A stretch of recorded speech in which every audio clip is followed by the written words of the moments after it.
Hi, everybody, and welcome to Burnout Culture. My name is Kazuma. Hi, my name's GC. Hello, I'm Cullen.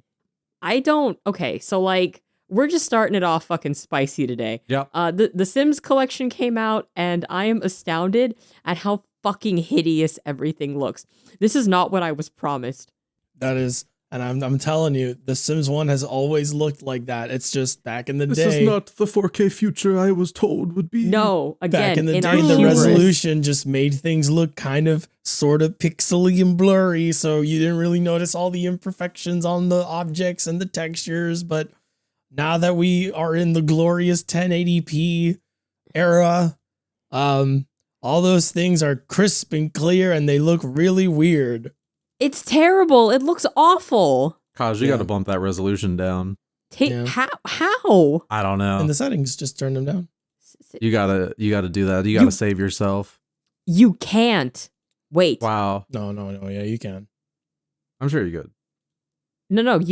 I'm looking at the things right now. Sim in background, auto centering, free will, edge scrolling, live pip, auto snapshot, and quick tips are all you can edit. Uh-oh. Edits your free will. Yeah. Turns it to no. Turns it to kill me. This looks terrible. Kill me. You gotta delete that shit off your computer. This is terrible. Amazing. I'm flabbergasted at how bad this looks. Amazing. What? Oh yeah, the game. Okay, so Yeah. they have improved the rendering and visual fidelity by changing how the game scales textures, and that is why it looks like that. Get it out of here. I want it gone. It needs to die. It's all it's I'm always saying this. it's The just the red way it is. the red looks disgusting. It looks like this is going to be something only people with uteruses understand. It looks like a uterine lining inside of a high school textbook. Ugh. Like, it looks terrible. Sorry. I'm gonna come off really strong today. I'm back on testosterone. Yay! Yeah, let's go. It makes me really outspoken and mean. Boo! I don't know the difference. Yay! Oh, you will. No, Not but you to won't you, be though. to me. No, because I carry you. I never mean to. Yeah, you're like, I have to, like, I don't know, protect you. I'll just, like, throw hands at people Right that are back mean at to you, bud. Wow. I mean, wow. So yeah, the Sims. The Sims came out today. We're dating this episode because it was the 25th anniversary of The Sims. Yes, it was. World of Warcraft is only 5 years older than The Sims. I thought you were gonna say like World of Warcraft is 5 years old, and I was about to feel very weird. I was like looking at my calendar furiously. I was like, "What do you mean? No. Where did time go?" So, yeah, Sims, excellent game series. My Fantastic. Sims pretty good. Yeah, it spawned like a whole. Genre. It basically monopolized an entire genre, right? That Yep. people are trying to get like a foothold in. Now, which is surprising that it took until Yeah. now for people to be like, yeah, let's make a Sims game. Like wasn't The Sims, like, as it is, like the first Sims wasn't like a prototype or something that they just like fucked around with and like were like, this is interesting, and then they released it? It was Isn't some- Yeah. You could say that about a lot of games of that era before like genres really got codified.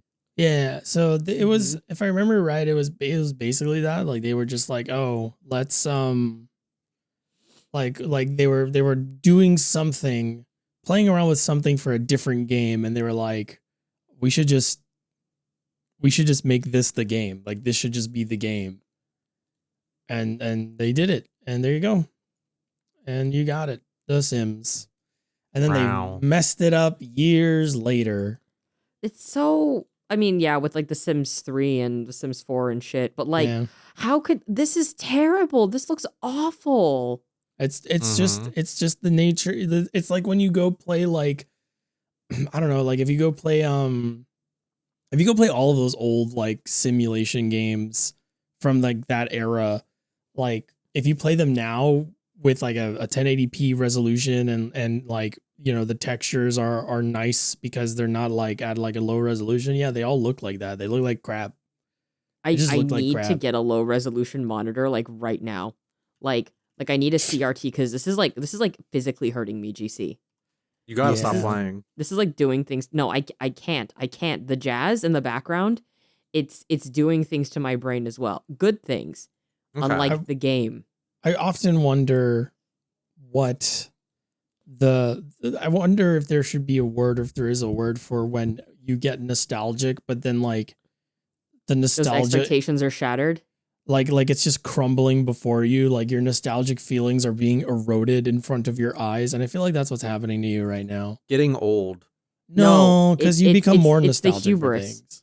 It's Hubris. because we've flown too close to the sun like Icarus. We didn't need to push graphical fidelity in the way that we have it now. Sure, things look nice, but at the expense of what? The Sims 1? You sound like William Shatner when he came back from space. What? What? Yeah, he was like, it was really fucked up there. We should not have left. This is all fucked. Yeah, he went up into space with Jeff Bezos. They did like one of those like they went full on into Earth's orbit, and then they came back down. And when they came back down, they were interviewing Jeff Bezos. And as they were interviewing Jeff Bezos, William Shatner was like, "We have to tell them. We have to tell them. This is so wrong. This is so wrong." And then like later on, they asked him, "What the hell was that about?" And he was like, "I realize how infinitesimally small we are in the universe and how we have to protect everything on this planet now."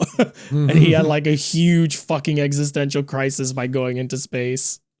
This is me. Yes. This is me playing The Sims. Yes. You are like looking back at The Sims or playing The Sims at 1080p in 2025, and you are going, "We have to go back. We've messed up big time. We have to protect that which is pure." It didn't need to be this way. You're being radicalized right now. No, I've always felt this way. I just I don't care for things that are like shiny and new or whatever. Like I don't give a shit. Sure you can wow me with specific things, but not with this. Give me my Sims back. There's a console command you can put into like Steam properties to force a resolution. I'll tell it to you later, and then you can play it at like 600p or whatever, and it'll look correct. Okay, I hope everyone enjoys this episode of me like having an existential crisis. Yeah, we're gonna have a couple of those this episode. Everybody, buckle up. Oh, I don't know. It depends on what we talk about. I had a fun time at MAGFest. I don't know. Yeah, why don't you guys talk about MAGFest? Let's move to something good where I'm not like in the process of fucking dying because I can move to something better than that before we move to MAGFest. Oh, sure. Yeah. We should probably start the episode by announcing our fundraiser stream. Oh yeah, you're so right. Let's do that. Because there's a chance, lovely viewer, as lovely as you are, there's like probably like a 50-50 shot you're not finishing this episode, which again, super fair. I get it. So we're going to catch you early with this and say that over the next couple weeks, the three of us on our individual Twitch accounts will be fundraising for the Trevor Project. Our goal is $2,000. And even if we don't hit it, any amount of money raised is, money worth a good cause. So I know me personally, I am planning on doing a KH2 rando race with some of my favorite friendos, trans creators who also love rando racing KH2. And we're all really excited for it. I think we're also, at least this is on my end. I can't speak for what you guys are going to stream. But I had an idea that the three of us together maybe could stream some more Ninja Gaiden 2 for the thing as well. And we'll talk about that a bit more on the podcast. But I really liked Ninja Gaiden 2, and we started playing it on stream. And it's like, well, I want to keep playing it. So might as well, replace my donation goal, my personal donation button with just a button to our Tiltify campaign. So yeah, for the next couple weeks, any donations on our individual streams will go directly to our Tiltify campaign. Yes. So basically you can donate to Cullen, GC, or myself. Doesn't matter. It'll still go to the same campaign because now we have an official Tiltify team. So we might do more charity streams in the future. But you know what, viewer? If you listen all the way to the end of this, you'll get my warm congratulations and nothing else. I will say as well, on the off chance that maybe streaming isn't for you, or you just don't have time to watch any of the streams, we'll be linking the Tiltify page on any of the descriptions for wherever you are currently watching or listening to this. So give it a just consider it. We know like it's rough out there for a lot of people. Not everyone has a bunch of money to throw around, but even like $1 could help a lot, or even just being there on stream and helping provide a really like positive energy while we do these marathon streams would be very helpful, and we would appreciate it immensely. Yes. Thank you. Mm-hmm. Yeah. This week I've been kind of like fucking low energy. So shout out to GC and Cullen for like, I'm talking as though you guys aren't here, but like, thank you guys for your constant, like, I don't know, positivity and just being fucking cool and shit. It memes a lot to me. Oh, I try to meme you all the time. Yeah, God, you fucking do. But I just wanna say thanks to the guys, even though they're here with me right now. So and I will say this to any other well-meaning cis people out there. Just being there for your friends in this time of need, trying to create a like healthy community around them and telling them how much you mean to them is really important and might mean more than you realize. And this is a great way to kind of segue over to me being drunk off my ass, calling all my my friends and telling them how much I love them at MAGFest. Yep. That was certainly something. It was very fun. Yeah. I went home early that day and I was just hanging out in my room. I was a little under the weather all throughout MAGFest. I tested. I was COVID negative. I was strep throat negative. I just had a fucking head cold. It was a very annoying head cold. I didn't get anybody sick that weekend. I'm very happy about that.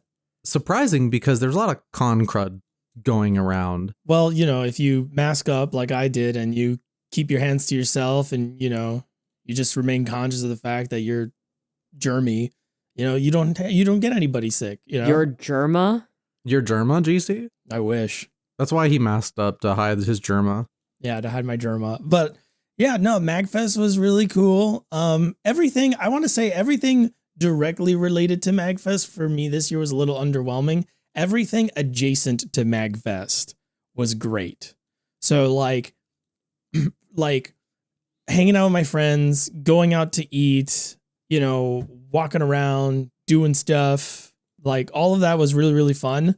The actual like convention, the dealer's hall was fine. Dealer's hall is like good all the time, but like I heard a lot of like stories about like panels and concerts and stuff that were not great. Why don't you just say it? Oh yeah, did you hear about this, Kaz? Did GC tell you about the Lotus Juice thing? I vaguely remember it. You need to remember that like I have bipolar disorder. I will forget things on a whim. Goldfish memory. Yeah. Short-term memory, really bad. Mm-hmm. Long-term memory, about 15 years ago when you kicked a rock and it accidentally hit a dog. Yeah, that you'll remember that for fucking forever. ever. You will forever remember that. Yeah. Some things you never forget. The Lotus Juice concert was a little bit of a wash from I was actually kind of disappointed that we didn't end up going. I got tired, so I went back to my hotel room and I was like, damn, I really wish I stuck around for the Lotus Juice concert. And then like next day, people were telling us, Lotus Juice was supposed to perform at midnight or like 1 a.m., somewhere around there, right? It was around 1. Well, because we were, to give people a better idea of what was going on, this was Thursday, first day of the convention. We had planned to hit up the Lotus Juice thing at like 12, because GC said it was at 12. So we were just around like, I'd say 11-ish. We were just situated in the lobby bar, which is a common like hangout place to drink with your friends at MAGFest. Yes. I think we hit up that place like 3 times, basically once every day. It's like very accessible. It's very easy to just sit down there and just like get drinks. Honestly, it's packed, but it is, and it's hard to get service, but it is the quickest, easiest place to just be like, meet me at lobby bar, and everyone knows to just swarm. Yeah, no frills. But we were all planning on going to the Lotus Juice thing. It was honestly the only thing I was planning on really attending while we were there. Yep. And then we found out by another of our friends who showed up that it was like, no, it's not at 12. It's at 12, like 50. And me and my girlfriend were like, no, we don't really want to be out until like 2 to 3 in the morning. You had just finished driving down there down to MAGFest. Yeah. I had a 4 to 5 hour drive to MAGFest to begin with. So I didn't really want to do that. I just wanted to go to bed. So we also went back to our room. Yep. And like, again, pretty much as soon as we got back and like got situated, we just saw messages from our buddy Foxcade, who's like, it's a total like shit show. Yeah, well, the band that went up before them overplayed their set by like 50 minutes. Yeah. So the Lotus Juice concert got delayed by basically another hour. Yeah. And then halfway through his set, or it was either halfway or at the end from what I've heard, his mic just died. And it just killed the whole fucking energy. And then also apparently, and like, I kind of expected this. Like I actually expected this to happen, but a lot of people don't really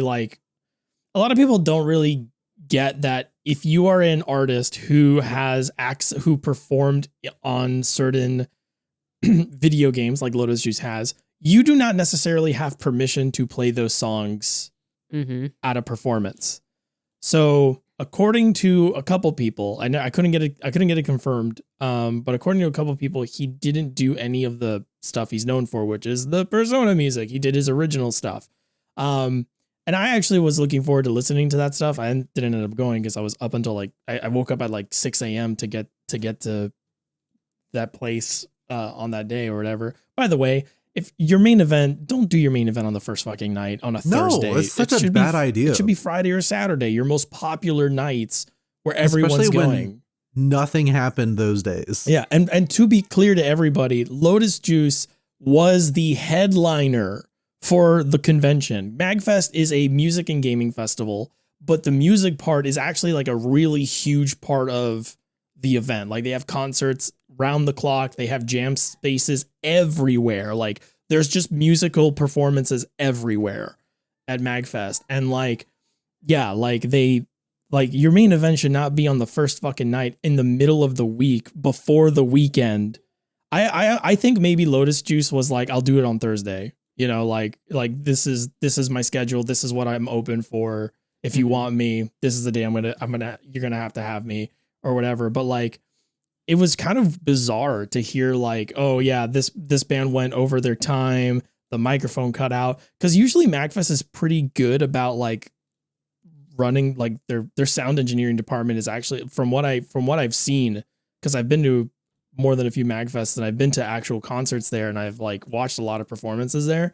They are like a well-oiled machine. Like they are really good at what they do. So it just sucks that like for like the main event, so many things just kind of went wrong. Up. Yeah. And yeah, but other than that, like MAGFest was cool. Oh, we did the thing that we always do at MAGFest where it's like, oh yeah, let's look at some panels. Why don't we go to some panels? And then we look at the panels and we're like, oh, I don't really want to go to any of these panels. And then we don't go to any of the panels. I think we had our friends panel. Didn't we not go to that? We did not go to it because we went to dinner instead. Oops. Yeah, we went to Fogo de Chao. We got invited by an old friend of mine. Yeah, Brazilian steakhouse. Fogo de Chao is great. The biggest thing to mention though is that right next door to that, we saw that there was construction going on, and what they're building is a karaoke bar. I'm so excited. And that is going to make next year. Like that is going to be the place to go next year. But yeah, our Thursday was solid. You know, it was fun. We had a good time. That was all you really need out of day one of MAGFest. Yep. Maybe this is just a personally. I can't speak for GC. Friday was so good it made the whole weekend probably the best MAGFest I've ever had in my life. Yep. Friday was the worst I felt that weekend, just like because of my cold. But like it was easily the best night of the weekend. Oh yeah. Yeah, it was great. To be quite honest, I think I forget most of the things that happened that night. Because according to my girlfriend, that is the most drunk I have been in my entire life. In front of her, she clarified. Yes, but also the only other times I can really like compare are like Discord calls, and I was definitely more fucked up than I have been on any like for Discord sure. call with our friends. So I will say Mm. that is the most drunk I have been in my entire life. And it was a confirmation that I am a very lovey kind of drunk. That night, yeah, whatever you were drinking that night, 100% turned you into a very affectionate drunk. Oh, I drank everything. By the way, you called me on Discord, but you actually like FaceTimed me on Discord. Yeah.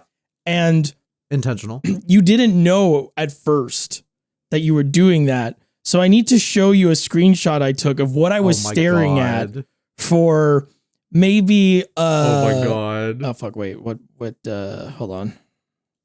Hang on. Should we put a pause on this until we kind of build up to that part of the night? No, you were just talking about, you know. No, but like linear storytelling, because I want to see if like we could piece together my Friday night. Okay. Okay. I'm just in awe. I'm listening to like Sims music and just like, God, I wish I was at MAGFest. Yeah. I will tell you now, this year was very good. I think next year will be better. Yeah, because the Proto Men are there next year. And every time the Who are the Proto Men are Proto there, Men? MAGFest is great. Proto Men are I use the word Mega Man cover band very loosely. Yes. A Mega Man inspired band. They are they are not like most video game cover bands. I'll say that. Most video game cover bands, they make like jokey haha music about whatever they're talking about. The only thing about the Proto Men that is Mega Man related is the fact that the characters in their music are named after Mega Man characters, and they are telling a story, the Mega Man story, but it is like their own special kind of version of it, and they're very cool. I love them a lot. I try to see them every time they're at MAGFest. They are fantastic. Their stage presence is incredible. Yeah, but next year they're going to be, they always do one on and off again MAGFest. So every other year they're there, and I am excited to go see them next year. So, Okay. So Also, we'll have a lot more people showing up next year. yeah, hopefully. Yeah. A couple of people could not make it this year, which is very sad, but we made do with the group we had. I'm trying to remember what we did for most of the Friday. I know Friday was well, okay, actually I think I remember now.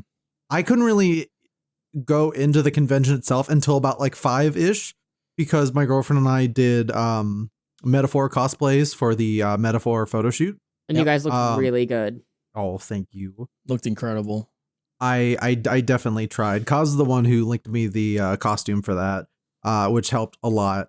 And then I had to spend like a week or so trying to figure out how to get those damn horns on a wig. And I'd like to take a minute to just say, when your well-meaning friend tells you to just get magnets, and do a whole thing with magnets on the wig to get horns attached to it, definitely do not go tell a hobby store person that, because they will give you super magnets meant for like fucking industrial magnets meant for RC cars. Mm-hmm.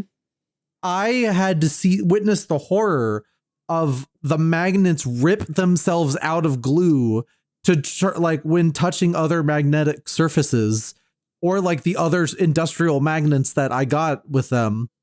I got to see like some of the magnets when we were trying to slide them off, because it was like a roll of tiny circular magnets. And when we would try to push them off, something happened where we saw like a handful of them snap into 3 pieces at the weight of their own magneticity. It was scary. Was I the one that suggested the magnets? No. It was me. Well, actually, it was a couple of people. It was me, and then Jess bagged me up.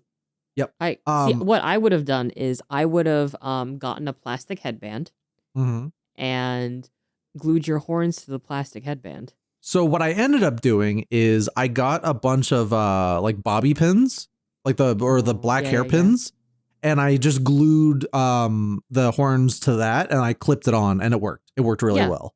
That's amazing. You improvised. You did what a lot of cosplayers do, and used hot glue. It was that was honestly my girlfriend's help, like an idea with that allowed that to work, but it worked out really well. So Now, back into the present day, I must say again, though, we must flash back to the previous year because this is not a linear story. This is a Lynchian going all over the place kind of story. I'd say, this is something my girlfriend kind of had to say about the whole like year of MAGFest, or like I guess the lesson learned from this MAGFest is if something sucks, bail. Yeah. Get out. Last year we did not learn that lesson, and we got stuck in a lot of really like tedious or like boring locations, or just like bad bars, or just like what have you, where we were trying to make a bad situation work and it just didn't. I'm gonna say it by name, but the biggest one of those was inside of the Gaylord is a little bar called Harbor. Well, not little. It's a kind of bigger like game bar kind of place called Harbor Social. Do not go there. It is slow service. It's way too overcrowded. They got nothing going on. The drinks aren't that good. The food's not that good. Last year we ended up waiting an hour for fries and piss poor beverages. Also, the seating arrangements are, that place is not meant to hold a lot of people. Like not at all. It's very spacious, and you know, when push comes to shove, you can sit around. So Kazuma, instead of like tables, right? Instead of like being like a restaurant style or like a bar where it's like if you go to a bar, right? They have high tops against the walls, and then they have a counter, right? They have like the bar counter in the middle or whatever. This place has a bar on the side, and then it has almost every single piece of seating is lobby seating. So it's lounge, it's like shade lounges, it's like coffee tables in front of like lounge chairs. It's just a mess. It's like a couch over here and here, and like you can sit there and people will serve you there. Certainly, like that's how the place is designed. But like there's literally no just like imagine trying to serve people there is like people are constantly coming in and sitting down, and groups are getting bigger and bigger because there isn't like, folks, the reason restaurants have like tables that very clearly have like a very defined amount of people that can sit at them is so that stuff like that doesn't happen. It's so that you don't have like 4 people sitting down and then like 6 people show up later and just hang out. When all of your seating is couches and you get 4 people that sit on a couch, you can squeeze a lot of people onto one couch if they all kind of like, you know, make it work or whatever. And because of that, it becomes impossible to serve anybody because your party of 4 becomes a party of 10, becomes a party of 12. And then suddenly 4 people leave and now it's a party of 8. And then you have like a tab open and like, it's a fucking mess. It is absolutely a fucking mess. And the service is poor. Questionable as a result.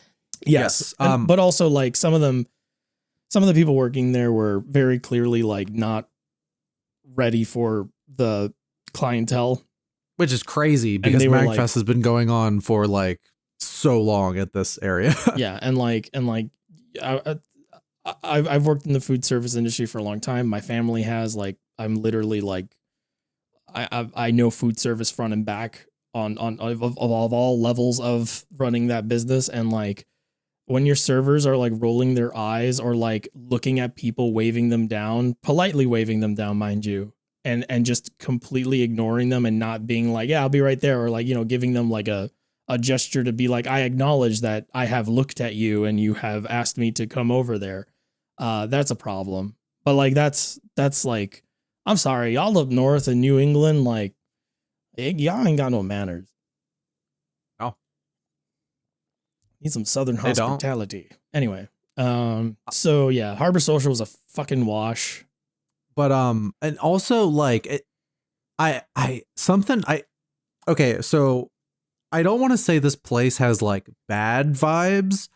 It has lame vibes. You can't get comfortable there, which is weird because the whole place seems to be built so you can get comfortable, but you can't. Like, so it's so hard to describe when it's like being in someone's living room and you don't know who they are. Yeah. Something about it, like as soon as you sit down with a group, and I noticed this last year as well. As soon as you sit down, it's like everybody just gets uncomfortable. Yeah. It's like, or like they just get boring. It makes you boring. Because there's nowhere to like, yeah, it's a couch, but it's like everyone's trying to like pile onto a single couch. Like, that's weird. That's weird. When we're hanging out with like 8 people, not everyone is sitting on the couch. Some people sit on the floor. Some people stand and walk around. Some people sit in a chair. This is all of us have to sit there and we can't get up because then we're like in the way of the people working. Mm-hmm. It's uncomfortable. It's just an uncomfortable fucking setup. It's not meant for what it's like trying to be meant for. No. Shit.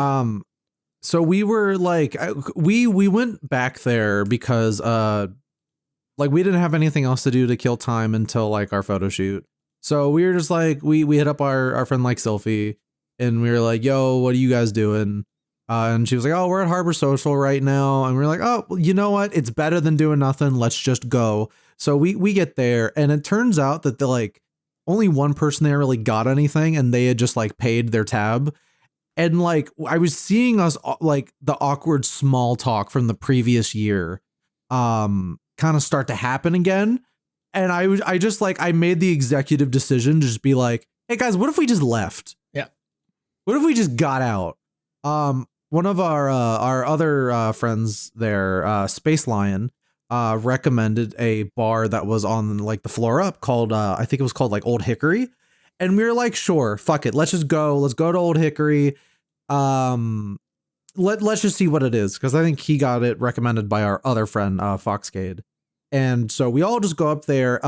It's like the thing about MAGFest that you definitely have to get used to if you're like, you know, if you go there is that it's a very crowded place. There's so many people at National Harbor that weekend that it takes place. So every place is packed except this bar restaurant thing that from the outside looks like it's a very bougie establishment, but you actually go in and it's just like the same price as everything else, but is just a lot less people. Yep. So we I sit still down. think we should have sat at the bar instead of got on a table, but that's whatever. Yeah, but we were able to eat this way. And we did end up sitting at the bar at round 2 when we went there. And that's when everything got really fucked up. But yeah, we just start drinking. We eat and we have fun. I forget after this, GC, did we go to the lobby bar? After Hickory? Yes. We went to the lobby bar. We met up with we went to the Sonic themed cocktail pop up that was really bad. Oh yeah, so they had themed drinks at MAGFest. I think they do every year for whatever theme. Like this year was Sonic, last year was Metroid. No, it was Doom. Oh, it was Doom last year? Yeah, they were playing Doom music and it was all Doom themed. Oh yeah. No, I mean I like Doom, but like yeah. But so I was really excited because, you know, I'm the Sonic guy. So for the bit, I wanted to get the Shadow the Hedgehog drink. My spirit got crushed immediately when I got to the end of the line of this room and found they just had like 3 jugs of pre-made alcohol drink and they just poured it into a cup and then they dumped Red Bull in your cup. And so I'm already kind of pretty tipsy after dinner. Kazuma challenged me to document every single alcoholic beverage I consumed. Oh, and it was the best fucking Blue Sky thread that week because it was you in your fucking stroll costume just getting fucking blasted. So I start pretty simple, you know. Oh, I'm drinking a kombucha. Oh, I had an espresso martini. By the way, the espresso martini at Old Hickory is like best espresso martini you're gonna get in that area. It's fantastic. It's pretty good. I will claim the prices jacked up around MAGFest. The drinks were actually a pretty well. Okay, so tell me the price. It was 15. 18. It was $15 for an espresso martini. Oh my god. Yeah, that's pretty. Why? That's pretty normal, honestly. For that, it's normal in the harbor in that area. Which is why if you have a car and you have someone that knows how to make drinks. And you have like a room that you can all go to, you can actually go buy alcohol. It's literally just an Oxon fucking Hill. pre-drink. Get white girl wasted in your hotel room. There's a lot of room parties that happen at MAGFest. Okay. I will argue though, I'm kind of 50-50 on room parties. I like them, but also I like being out and about. So it's like the cost is like a bit worth it to me to just be out drinking. Being social. Yeah, also, that's exactly it. Also, they liquor you the hell up. Yes. They do not. So you're basically getting your money's worth. They do not mess around. I have, every time I go to MAGFest and I have a drink at MAGFest, I'm like, Jesus Christ, they're not measuring their fucking, they're not measuring their liquor count here at all. Also, I need to let you know that I was Googling how much a price of an espresso martini is in LA, and it was on the fucking Sim screenshot you shared, and I like shuddered. I like visibly shuddered. But yeah, the cocktails are kind of expensive. Beer is, I mean, it is also a little expensive, but like, honestly, like that's the area. Unfortunately, if you want to get something cheaper, you have to leave. Excuse me, you have to leave the harbor, and a lot of people don't want to or can't. Yeah, I'm not budging. Like, I got a room at the Hampton. And we got a really good parking spot. So everyone kept being like, yo, you want to go out across the bridge? And I was like, nope. Just take an Uber. It's like $14, $10 to Uber across the bridge to wherever you want. I was like, and then you split that with people, you know? Yeah, then you just split it and it's like $250 for an Uber. Yeah. But anyway, so next year it's gonna be the Burnout Boys. Wow. I mean, I'm still not leaving the harbor, but y'all are welcome to Cullen, to go back and forth. I'm gonna try to get a room at the harbor next year, but Cullen is Cullen no likey leaving the harbor. Cullen likes the tourist trap. Cozy. He likes being trapped. You also have to remember, just in general, I am staying with my significant other who does not like the cold. So I'm not trying to have her like, let's go in here and then leave and then come back and then leave and all this stuff. It's like, nah, it's just stay in the main building as much as possible so you don't get freeze to death. It's because you're a gentle man. Exactly. Something GC doesn't understand. Because he's a rough man. You have never insulted me more than the words that have just left your goddamn mouth. I am a fucking gentleman. All right, I believe it. I am a wife guy to the extreme. I simp for whoever I am romantically involved with. That's good. That is a good good behavior to have. Me too. You have no idea what I would go through, what I've done. Anyway, so I think it was at this point of lobby bar. We didn't go to the lobby bar earlier in that day. So lobby bar visit 1 on Friday. GC's not feeling too good. Would you like to recount what you remember of lobby bar? Oh, that's easy. We were all just having like, it happens when you're hanging out and you're at an event, you know, you have like that little lull where like we're not doing anything. We're just kind of in between what we're doing and like we're waiting for people to get back. Waiting for people. And Some people left and yeah. And I was sitting there and I'm wearing my big coat, my big winter coat. And I have like 3 or 4 layers on me and, you know, I'm under the weather. So I start falling asleep and I go, you know what? And I tell myself, I go, you know what? Like if I leave now, you know, if I stick around, I'm probably just going to drag everybody down because like I am literally falling asleep. I'm tired. I don't have a lot of energy. We're going to drink more. If we drink more, I'm literally just going to get more tired. So I was like, I'll just leave early, go to bed, wake up tomorrow feeling way better, have more energy for tomorrow night, and we'll be good. So I said goodbye to everybody, whatever. I got in my Uber. I get driven down to my hotel because I was staying across the bridge in a really nice suite, by the way. Really, really nice. I was very jealous. It was really nice. There was a lot of space. The people working there were super nice, super like attentive. It was honestly like I should have left a review because I was so impressed. And then I'm just like watching cartoons like in the living room part of my suite. And I get a phone call. No, sorry. I was just like, I had my phone on silent and I checked my phone and I realized Cullen had called me Cullen called me at like 10:19 p.m. Okay. And it was like 10:45 and I was like, oh shit, man, I just saw this, you know, what's up? Everything good? earlier I told Cullen, oh, if anything happens with the room or whatever, like you and your significant other can stay at mine. Like, don't worry about it. I have space. I have more than enough space. Because the suite had like a pull-out bed and stuff. So I was like, oh shit, maybe something happened or whatever. Why would Cullen call me? Cullen's busy partying, whatever. And then I think like maybe like an hour later, I get a phone call. I get another Discord phone call, and I answer it, and the reception is terrible, and all I hear is GC.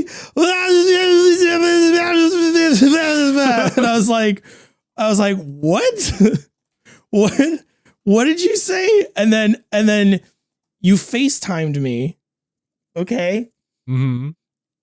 And I was looking at it, and then you were like, and then like you like, I guess you put your phone up to your head to like treat it like an actual phone call, but the FaceTime was still going. The video was still going. So for like, I don't know, like 10 minutes, I had this image of the inside of your ear. And I was not just call you for looking, 10 minutes, did we? I was looking at your ear for like 10 minutes and just hearing a bunch of people talk. Did I call you for 10 minutes? I'll look it up. They have it logged. Oh my God. Yeah. Hold on. I can pull it up. Sorry, you called me for 3 minutes at 12:30 a.m. And then after that, after the call ended, okay, at 1:10 a.m., more than a half hour later, you DM'd me, GC, are you having a good MAGFest? I have to kabo. To be fair, I also said, are you having a good MAGFest? Yes. And then I said, I'm having a great one. Don't worry about it. It's not your responsibility for me to have a good MAGFest. And then you were like, do you need me to call again? I will. Because you got everybody that you were hanging out with to be like, we love you, GC, whatever. And I was like, oh my goodness gracious. It had been 2 hours since I had left. I was like, what could have possibly occurred? So, perspective switch. Previous in that night, GC leaves us, and we're like, all right, bye, GC. You have a good night. And I was like, we were, I was drinking my Sonic drink, and I was like, wow, this is so bad that I'm sober now. This sucks.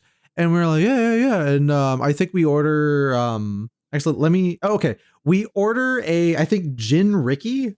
Oh, those are so good. It was strawberry basil Gin Ricky. Our group gets some new members showing up.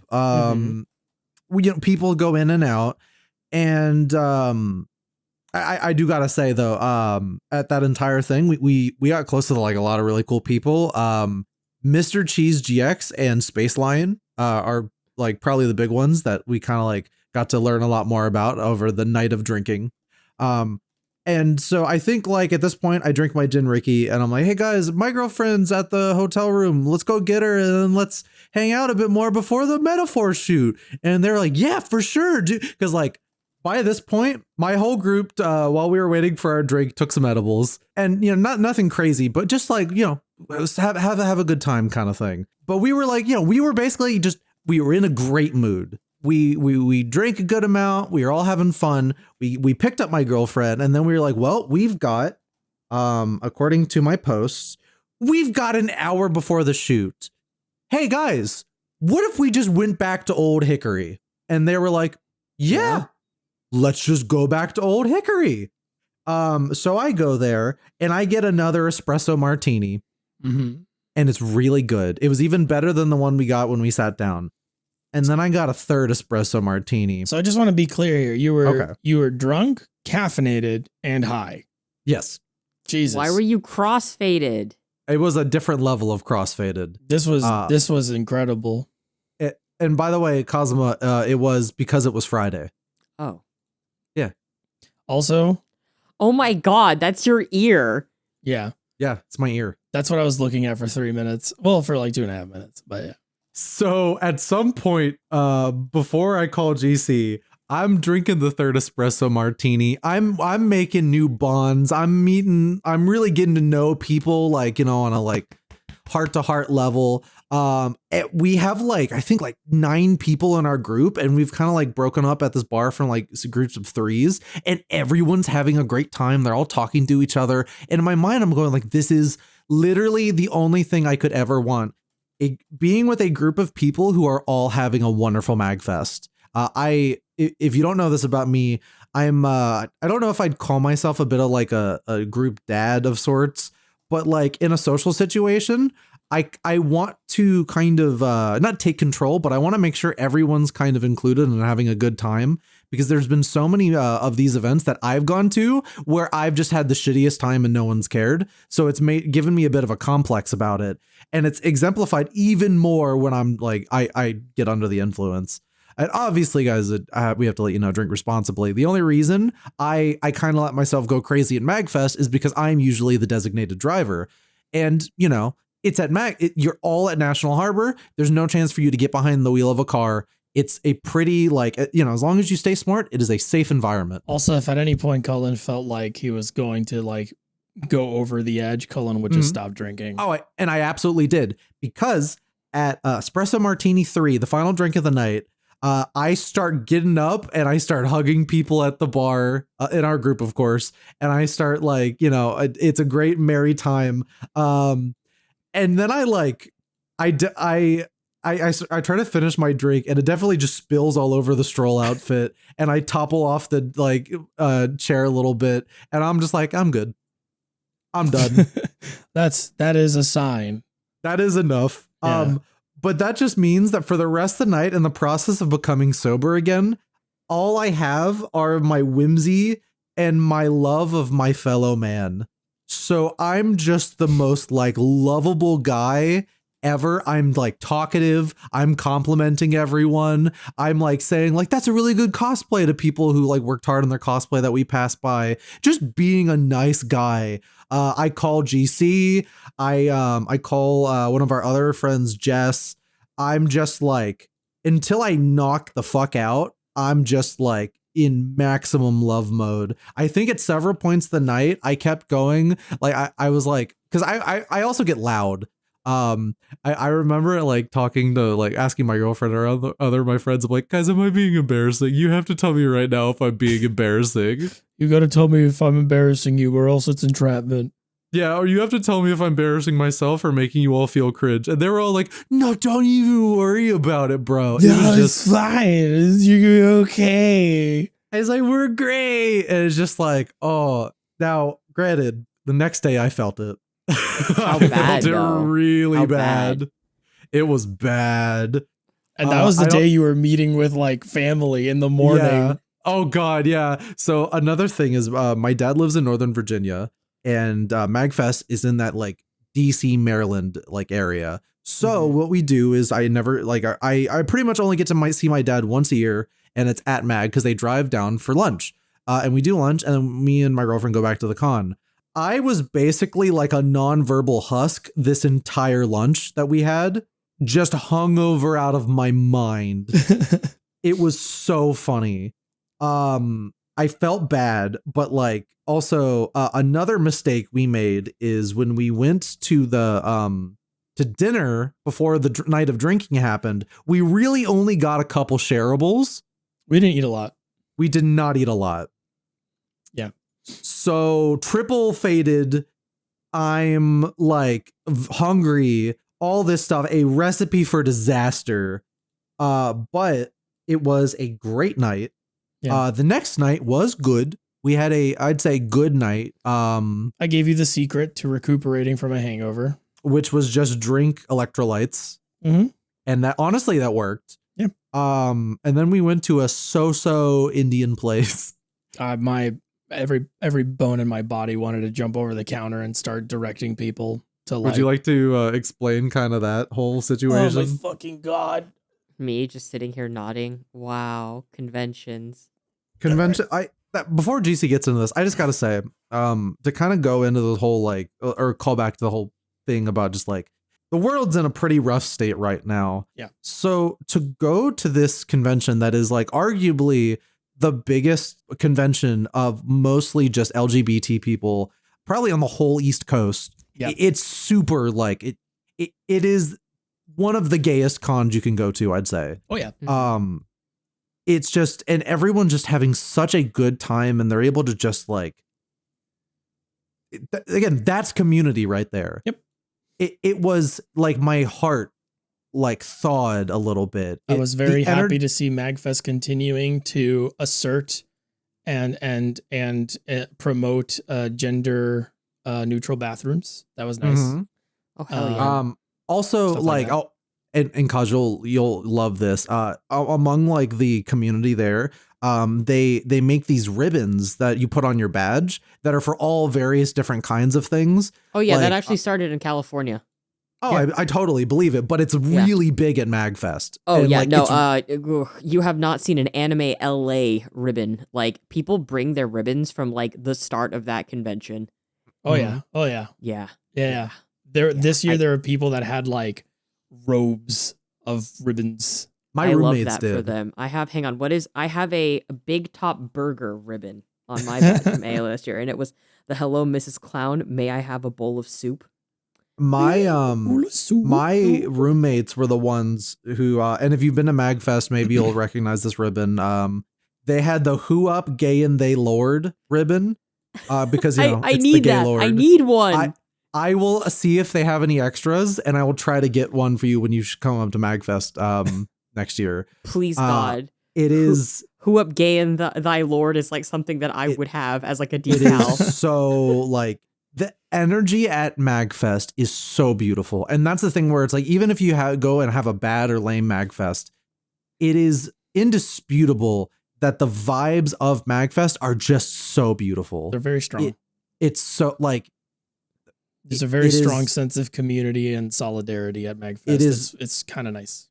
Okay, but I need to know, do people shout the game and someone go, oh man, I lost the game? No, Nobody they does have it. a Thank different God. thing. We have a different tradition at We MAGFest. have a different shout. Okay. There was a year of MAGFest where they had I think it was an MVC2 cabinet or a cabinet for a fighting game that Colossus is in. I forget which one it is. But Probably for whatever MVC2. reason, it was very loud, but it wouldn't be loud. Like it wasn't very loud for the most part, except whenever the demo would play and whenever the demo would run, Colossus would yell when he was activating like his super, and it would sound like and so eventually that year that it was happening, whenever people would hear the Colossus into the lobby, didn't it? Yeah, it was that loud that it would bleed out into the lobby. So whenever what happened is whenever Colossus would scream, right, everyone else at the convention would follow it up by mimicking the scream. So now a MAGFest tradition is once in a while, someone will do the Colossus scream, somewhere at the convention, and everybody will join in and echo it, and it would flow throughout the entire convention. That's way more fun than a stupid 4chan meme. That's what they do out here. They do the fucking like the game and that used to be like a really popular thing at like ALA and Anime Expo and like the early mid 2000s or whatever. But now when like one person says it, there's like one person that goes like, "Oh man," and I'm like, "You should die. You as a person should die." And like, but yeah, so that's like the only MAGFesters. And now they have signs everywhere. There's literally MAGFest had to print out like branded signs that say no Colossus scream beyond this point. What? Yeah, because it was disturbing other hotel guests. It's great. And that's another really fun thing about the convention is around like, I'd say around Saturday is when the normal people start to go to National Harbor. Yes. Mm-hmm. But the MAGFest people are still very much there. Yes. So you get to see this intermingling of cultures between the normies, like genuinely like normal people looking around at all these wonderful convention goers. And it's just fascinating. Yeah. It's cool. So it's good. It's just good. I don't want to talk about the restaurant experience, but I'll just say this. If you're the manager of a fucking restaurant and I ask you for a table of fucking 10 and you have to turn to the hostess to ask if that's possible in your restaurant when I'm literally staring at a table that can seat 10 people, Or at the very least, I'm also staring at 2 tables that you can put together to form a table of 10, and you're sitting there unsure of what to do. Hire me. Oh my God, I'll make you so much fucking money. You'll have more money than you've ever seen in your entire life. Please, for the love of God, hire me. Anyway. Give GC a job. Yeah. Give GC money. That too. Pay me like a lot of money. Pay GC a lot of money. Food service sucks. Everyone in food service should get paid more. Like True. literally everybody. Real. Anyway, MAGFest was great. And then Sunday was Sunday. We showed up. We went to the dealer's office to make last minute purchases. GC, actually, we should probably highlight another thing we did on Sunday. That cafe you found.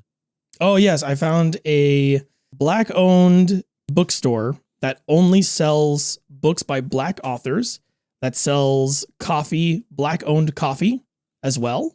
And it was great. It was some of the best coffee I've ever had. I was like, wow, this is actually really fucking good coffee. I had a cappuccino. I had 2 cappuccinos. It was awesome. It was sick. It was great. The name, it's called Mahogany Books, or I think it's just Mahogany. It's in National Harbor. If you're ever in the area, go check it out. Buy a book, buy some coffee, buy some beans. You know, they don't have any, what is it? The date on the coffee. Yeah, they don't have a roast date, but honestly, just support that kind of business, especially because it is the only place to get coffee in National Harbor that is not a Starbucks. Yes. Oh yeah, go get your coffee there. Mm-hmm. And it was actually them dread MAGFest every year. Yeah, and it was actually not too bad in terms of price. I actually think it might have been cheaper than whatever Starbucks was selling. So that's nice too. Like I think I bought coffee for like 4 people and it was like $20. I was like, okay, yeah, that's fine. I got to see the look on our friend Wayne and GC's face as they both drink a normal cappuccino, plain, nothing added, and go, oh yes, ooh. What are you talking about? You both loved it. Yeah. Yeah, I know. This is good coffee. Yeah, I didn't say it was bad, but you guys definitely had like an experience. Well, no, because like I go to other cafes like in my area, and the local cafe in my area is Foxtail Coffee, and I don't like their coffee. They're like, oh, you know, our coffee's like, you know, really like for catered tastes or whatever. Bro, it tastes like shit. It tastes like shit because it was probably grown in like a lot of peat, and it got a lot of that flavor from the peat, but it's also very acidic. It's very sour. It's like one of the sourest coffees I've ever had at Foxtail Coffee. And I didn't have like a cappuccino there. I had like a latte, but like the latte, like a real latte, like a shot of espresso with like of milk in it, kind of latte. Yeah, their coffee's just never been good. So I'm very wary when I go to cafes that are not like Dunkin' Donuts or Starbucks, because they put tons of shit in their coffee, and their coffee's like not great, but it's like very neutral. It's inoffensive coffee. You gotta get one of those special drinks, like the apple pie. I don't know. Fuck that. Cold brew. GC's not a latte kind of guy. I drink my coffee black. Oh, no, okay. but GC, well, yeah, GC's that kind of guy. I drink then my you have coffee to come black. here, and I have to take you to a good coffee shop. Yeah, like, but I was wary because I was like, damn, I also felt bad because I didn't buy any books, and I felt like if you're gonna go into a bookstore, even if they sell coffee, you gotta buy a book.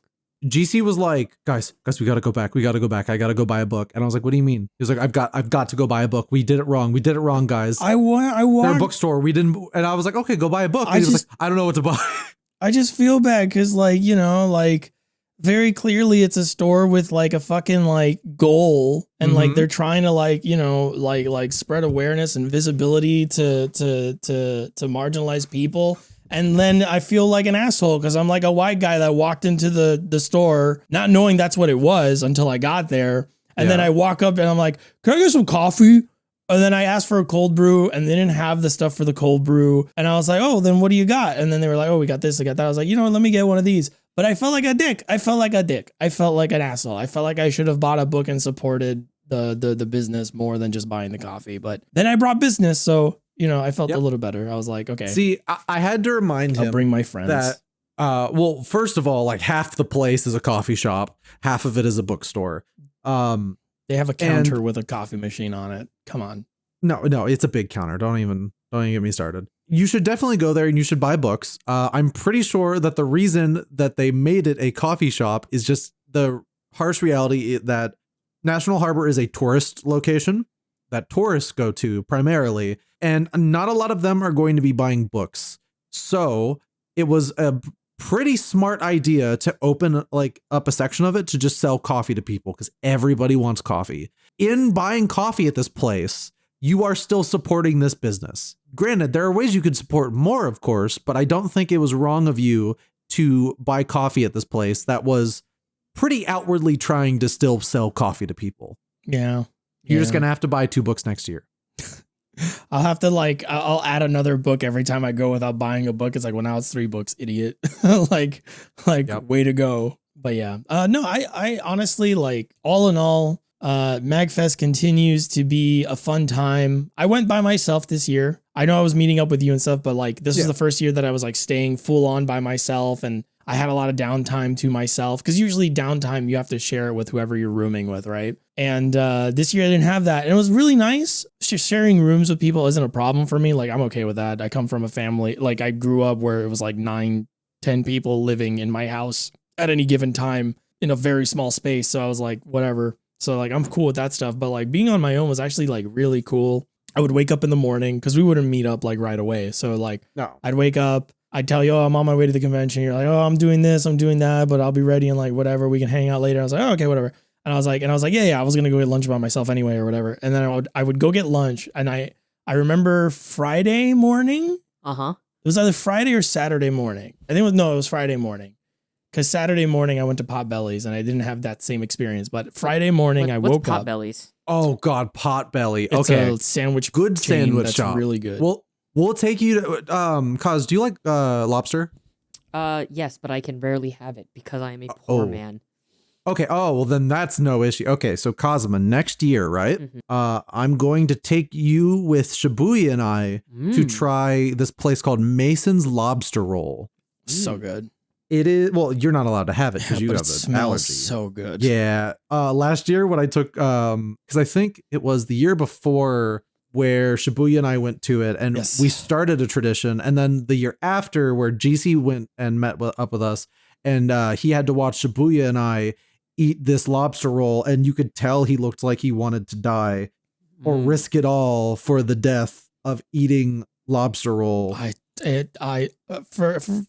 Audience, I am deathly allergic to seafood. Well, not deathly allergic, but I'm allergic. I'm very allergic. No, okay, so you can be in the same room with seafood. Oh yeah, I can go to a Red Lobster, no problem. You can see food, you just can't eat it. But yeah, so yeah, I can be in like the same room. So I was just watching them eat, and I gained the allergy. So I spent a lot of my youth, a lot of my child. I think I got it when I was like 12 or 13 or something. But like up until then, I'd been eating seafood. So when I know what seafood tastes like, I love it. I love seafood. My mom, like I was raised by my mom, and my mom always loved it. So I just kind of ate a lot of seafood growing up. My girlfriend does not like seafood at all. So I don't really get to eat it that often, which is fine. But every year now, because typically on Friday, it's our like the cosplay day. She'll need a lot of time to prepare in the morning to get ready for her cosplay. So around like every Friday for lunch, I'll take like a group of people to this place. And I posted a picture to you, Kaz. That looks so fucking good. I want to kill myself. Well, you got to hold on for another year so you can have it. So what I do now is I'll go with whoever I can get. And if they've never been before, I say the first one's on me. It's pricey. Like that's like $20, but it's like, that's not bad. It's a splurge. Not bad. It's a splurge kind of thing. Yeah. It's like, so I'll take like, so when you do come up for MAGFest, I will buy you a lobster roll, and we get to sit there and we get to eat this buttery, gooey lobster and bread combo. And my favorite thing of all time, because this year I brought our friend Wayne to have his first lobster roll, is you just sit there and you don't eat yours right away, and you just watch them. And they take the bite, and then they like, you see the face like change as they like find God in this lobster roll. And it's just so good. This is going to be me in my Jace cosplay. This picture I just sent. Probably, yeah. You're just sitting across me like, oh. And then as soon as I know that they fuck with it, I just wolf down mine. just destroy it. And it's so just, oh, it's the best. I think last year I fucked up like 2 in a row and just walked it off like it was nothing. Yeah. MAGFest good. It was great being able to look out into the bay while I was eating a burger and just like sitting there going, this is it, man. This is Beyonce playing over the loudspeaker. Mm-hmm. I was like, damn. Oh, you were talking about Potbelly. I love it. Well, I went to Potbelly the day after, but I just like by myself, just like went around, got food in the morning when I woke up or when I left the hotel room. And I was just like, damn, being by myself at a convention is not the nightmare I thought it would be. This is actually kind of nice. Turns out I like being in like very busy urban areas. Turns out I mesh very well with just being in the background of like a city environment. And that's like basically what that place is. Yeah. Well, I mean, like you were like in Miami, right? Yeah, I was in Miami, but like Miami, the parts of Miami that I grew up in weren't like the city. It wasn't the suburbs either. It was like a weird like combination of the two. It was like a city that stopped being. It was like a city that never truly formed, basically. Because I grew up in Hialeah, which is like a whole fucking other thing. Shout out to the 305 if you're out there listening. I miss you, but Miami fucking sucks now. Get out of there. Don't raise your kids in Miami. So like I don't know. It had been a while since I had like left the house as well, and yeah, very good vacation. Very good for me. I have been in the process of spiraling since that vacation. That's how good it was. Because returning to life was just the blues. Yeah, because I'm just like, oh, I miss my friends and I miss going out and I miss not living at my house for a minute. That's why I always take the extra. I always try to show up the day before, and I try to stay on the last day. I like to leave the day after the last day instead of leaving on the last day, and I like to get there the day before instead of getting there on the first day. Yeah, because you can just prep, you know? Yeah. Having said that, I took the Monday off and I left on Sunday. It was amazing to just have a Monday back at home after a night of sleeping in my own bed, not having to work and just being like, But this year was great. And next year, we've learned a lot from the failures of the previous year and the successes of this year that I am convinced that next year will be even better. Yep. And that karaoke bar, we definitely got to try that shit out. We'll have to probably make a reservation in advance if we can, because that place is probably going to pop off like crazy. I'm going to try to see. I'm going to wait until it opens, and I'm going to give them a call and be like, hey, how far out can I make a reservation if possible? Smart. Yeah. And then I'll be like, all right, I'll call you later. And then bye. And then be like, oh, bye. Call us later. Yeah. And GC will like twirl his bald head. Or my mustache. I'll twirl my mustache. You know. So I was just imagining. Amazing. Yeah, it was good. It was a good time. It was a good time. Hopefully next year will be even better. Yep. Wow. Yep. Well, Kaz, besides Miss Us, what did you do in the last 2 weeks? So I'll be honest, it's kind of like a blur because of everything going on. Mm-hmm. So I'll just sort of list things out and then I'll unleash my rage. Okay. GC already knows what I'm gonna fucking bitch about. Yeah. But I ended up watching Queer. It's an adaptation of a novel, and it's by the same director that I believe did Challengers. Oh, that was fast. I think. Let me make sure. Let me make sure. Oh god, I turned my keyboard off because I was inhaling a hot pocket. And as a recap, I think it was you thought Challengers was just okay, and I really liked it. Yes. Yeah. Okay. Yeah. So this is in fact. But yeah, the same guy that did Challengers. So, Queer is a period romance drama film based on a novella by William S. It's set in Mexico City and is basically it's about a gay expatriate who was played by Daniel Craig, who falls in love with a younger man who is part of the military. As you can imagine, it goes places, and because it is about gay men and written by a man who posthumously came out through this novel. It's very fucking sad. Yep. And very, very surreal. The OST is by Trent Reznor and Atticus Ross, so you can definitely tell it's going to be quite surreal. There's like a really striking moment at the end where Daniel Craig's character goes to like lie down in the bed that he and this young man shared after this man basically left him after they had a really, really bad trip on some drugs. Not in the way that something happened, but more that they had like an out-of-body experience that really freaked him out, and he just sort of left, and like there was an allegory of him that appeared in a room, and Daniel Craig's character killed him and his mind, and it was like it's just sad. There's like a lot of really sad symbolism and stuff in it, and Daniel Craig plays an incredible suppressed gay man. Just really good acting all around. The film's kind of contentious because of the source material, and it's not as highly like regarded as Challengers or Call Me by Your Name, which he also did. But I think it's definitely a better depiction of like queerness as opposed to Call Me by Your Name, which was it's not a great film. I don't know. Okay, like I read the book and I was like, this is weird, and then you find out that the guy that wrote the book is potentially a pedophile, and the adaptation is just like, I've never seen less chemistry between two leads than in Call Me by Your Name. Damn. Impressive. Yeah, and it's like it's Timothy Chalamet and Armie Hammer. And Armie Hammer is the least convincing gay man I've ever seen. Or bisexual. he just, I don't know. That makes sense. Honestly, sometimes the chemistry just don't work. A lot of like movies dealing with like, I think like a lot of movies dealing with romance is like the chemistry is like one of the most important things. And I can imagine for certain, like, especially for like movies about like gay people, there probably isn't a lot. I can imagine casting directors having a tough time finding like a combo that works because they just don't have a lot of experience doing that, because it's just not a common thing that's done in Hollywood. I mean, I think it just really depends on the actors and the direction, because like there's this really good Hugh Grant movie called Maurice that came out in the 1980s, and it was really good. There is this, oh my God, this is me talking about fucking Jason Isaacs. There's this period mafia film where he plays a gay mobster, and his chemistry with the other male character is really good. And it just really depends. It just really depends. Yeah. Like, I feel like Armie Hammer and Timothy Chalamet were cast because they're very pretty people. And they were probably like many such cases. They were probably like the flavor of the season.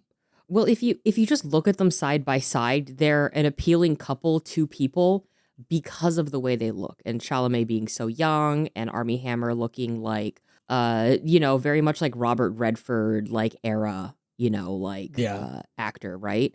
And I'm assuming that's maybe why they were cast. But Chalamet had, I think, just finished with one of his films that had really blown up, and he's basically like this dude's muse because he's in that movie where he's a cannibal, and it's like an allegory for being an outcast. And Call Me by Your Name. Oh yeah, that one. Yes. But I would like Honora, I would not suggest watching Queer if you want to be in a good mood. I feel like that's sort of media I've like really gravitated towards recently, is just like I call them gay bummers. Because they just don't make you feel good, right? But there's like a catharsis in that. Just like, oh, that's really sad. Gay. What a good movie. Well, it was like quite sad because like the lingering shot of him as an elderly man just breathing and like in his fucking like death rattle, and then like you just see like the legs of his like young lover like curl up behind him. It's just like, I want to fucking die right now. Yep. And like I'm on hormones again. And my fucking doctor was like, you might feel like more aggression. And I'm like, I'm bipolar. I just feel really sad. So might feel like watching gay bummers. Yeah, I don't know. It's like also watching The Whale, which I really enjoyed. The Whale was really good, but that is also a gay bummer. For those, did you guys like look up anything about The Whale? You kind of told us the whole last episode. Yeah. Yeah. So it's just like gay bummer after gay bummer after gay bummer. Kazuma, I'm starting to realize that you're kind of like a Greek philosopher reincarnated into the modern age. Am I? Because you love tragedies. You love watching tragedies. You're like gravitated towards them, and like you're so like informed about them, and like.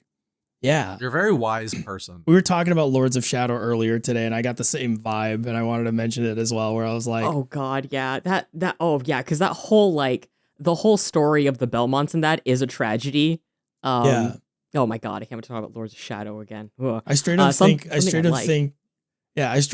you're just like Greek tragedy, like the classic tragedy. That's like the thing that gets your attention. Just misunderstandings between men. That's also so I started rereading Oryx and Crake by Margaret Atwood. She wrote The Handmaiden or whatever, and Alias Grace, which actually has an adaptation on Netflix, and it's super good, but it's like a limited series. It was shown in Canada first, and then was brought to Netflix, and I kind of watched that on a whim because I really didn't like The Handmaid's Tale all that much as a novel and as a TV show, but I really gravitated towards Oryx and Crake, and that is a sci-fi, so it's like a pseudo sci-fi future like novel about a post-apocalyptic world, basically as a result of two men wanting the same woman. And one of them has to live with the aftermath of that in a world in which humanity has mostly been like 90% like wiped out. And this is Troy. Yeah. Yes. Yeah. Yeah. Basically, it's probably has some inspirations. I'm not gonna say it's like a ripoff of Troy. That's no. It's I didn't think you implied. It's interesting. Because it talks about like sex trafficking and people going to third world countries for like sexual tourism and everything, and like eugenics and hyper like capitalism and just control by the government, just things like that, and like big pharma basically like being the backbone of like controlling people in the US. So I was just giving it a read, but it's also very sad. I remember I was hanging out with Lori, and GC knows Lori, and we were hanging out at Christmas, and Jake said that my writing style for like fiction is very reminiscent of Margaret Atwood's Oryx and Crake, and she just looked at me and said, "Are you okay?" So yeah, if you want to know what my fiction writing is like, it's like that. But yeah, I've just been trying to like stay offline more and read, because I feel like I'm really burnt out with writing. I posted on Blue Sky that I'm 1/3 of this podcast for a reason. So I've just been trying to engage with other media and just tell GC about how much I hate Castlevania Netflix.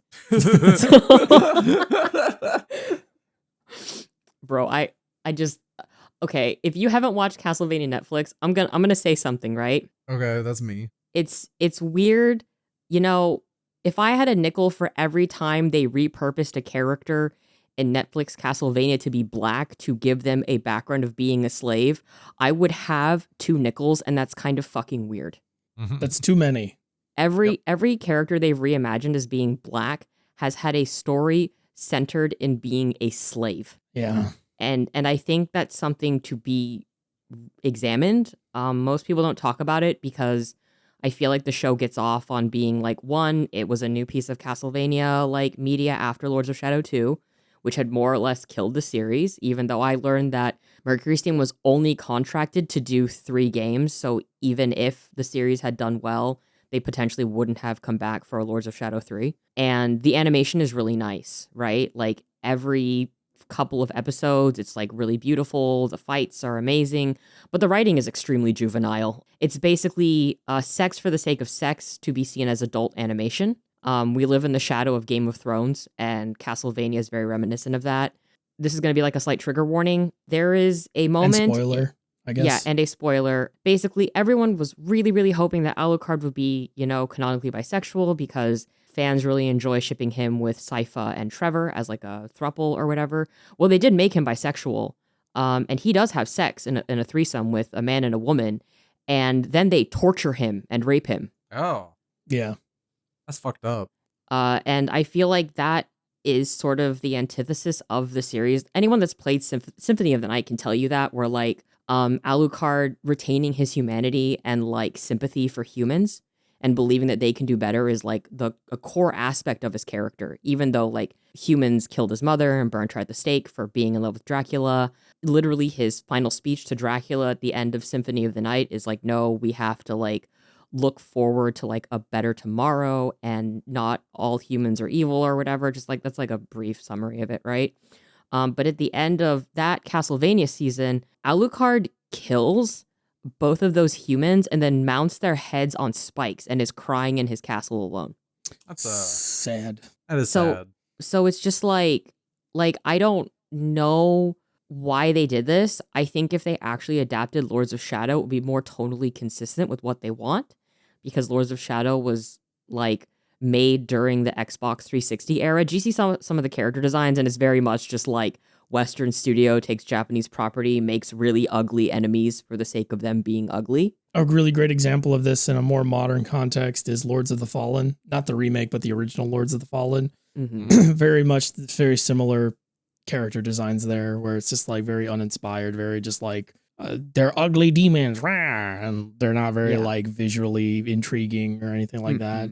They just don't look cool, right? And like you can do so much with like Very generic. like and like that game, you know, like the whole order in that game is like based on like, you know, the Catholic Church. You could do so much shit with that, but it's just super generic. It is what it is. But I feel like I didn't really bitch that much about Netflix Castlevania because I think I'm just exhausted. I'm just like, that is what it is. Better of it. Yeah, and that's why I'm not really excited for the Devil May Cry series because it has the same producer. And that opening is like Limp Bizkit, which I personally feel is like really wrong because they could have gotten a new song, which like the music, like GC told me earlier, like like Devil May Cry fans really, really, really look forward to the music. I am a Devil May Cry fan. I've been a Devil May Cry fan since like DMC3, worked backwards to like 1 and 2, played 4. I was an official like Nero cosplayer at a Capcom booth. I really, really, really like Devil May Cry. Do I think my interpretation of what I think Devil May Cry is absolutely correct? No fucking way. But there is a sort of earnestness to that series that I think that opening really lacks in terms of like, why the fuck did you get Limp Bizkit? You like Kingdom Hearts, right, Cullen? Of course. And you love the sincerity and the earnestness in it. That's why I also love Devil May Cry at its best. Exactly. So you totally get what I'm saying then, right? I do. Yes. Yeah, 100%. I get a vibe from choosing that thing that they're weirdly enough trying to placate the AMV crowd, like that little period of time in like the early 2010s when people were just making like those kind of like AMVs of Devil May Cry, and it's very weird. I totally see what you mean. I might watch the show, I might not, but if you do, let me know how it is. So I might. I mean, I have like I got Netflix, so it's like, what else do I got going on? You know? Yeah, it didn't like. I thought it was funny, but it didn't instill me with confidence about like the show itself. I thought it was very tonally dissonant with what I know about Devil May Cry. Yes, and its musical stylings, like it doesn't line up with any of the music that's been in any of the games. Devil May Cry 1 had like electronica, 2 had electronica, 3, that was when they started having like Casey Edwards, I think, and he was doing Devils Never Cry. 4 was Casey Edwards, then it was Combat Christ and Noisia for DMC Devil May Cry, which I don't fucking like that game, but I actually quite like that soundtrack because it does have like hardcore and post-hardcore electronica. And I would have been fine if they had Combat Christ for the opening, but like this is really weird. I get a vibe from like Devil May Cry as like the music of Devil May Cry where it's trying to mix a couple genres together, because you do have that bit more of a, and I'm probably butchering the term because I don't know music terms, but like that like grunge bits of Dante's themes. But like that's the thing. What's fun about Dante's themes is while you have that like, you know, that kind of those vocals, it's always contrasted with really good like electronic music. Yes. It's that, and you know, hey, funny enough, you've got those two sides of Dante. That's interesting. You're doing something you're telling a story with the music. They're smart. Old Capcom games, smart. This, I'm like, well, it seems to be evoking. It seems to be evoking sort of like what the showrunners like think Devil May Cry is. No, like it's like we were having a conversation earlier, and I wrote it in the Discord, but I was like, it is your prerogative as the showrunner for this, right, to make a show based on what you think Devil May Cry is. And that's fine. That's your prerogative. You can do that, whatever. But this seems less about like what you think Devil May Cry is and more an amalgamation of everything from the era you played Devil May Cry in. Yes. Right. And it's also like the producer has said on his like social media accounts that this is the music he listened to in that era. And a lot of the music in the show was going to be based on that, which I don't like.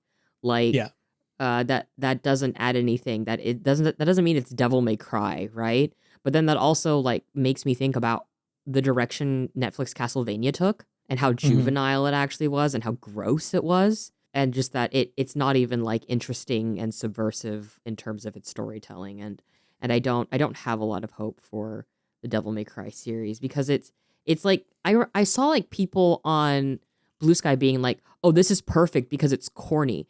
And that's why I brought up Kingdom Hearts, is because people think the sincerity and earnestness in Kingdom Hearts is corny, and it's not. Yeah, And we're Devil with May one of them Cry, right now.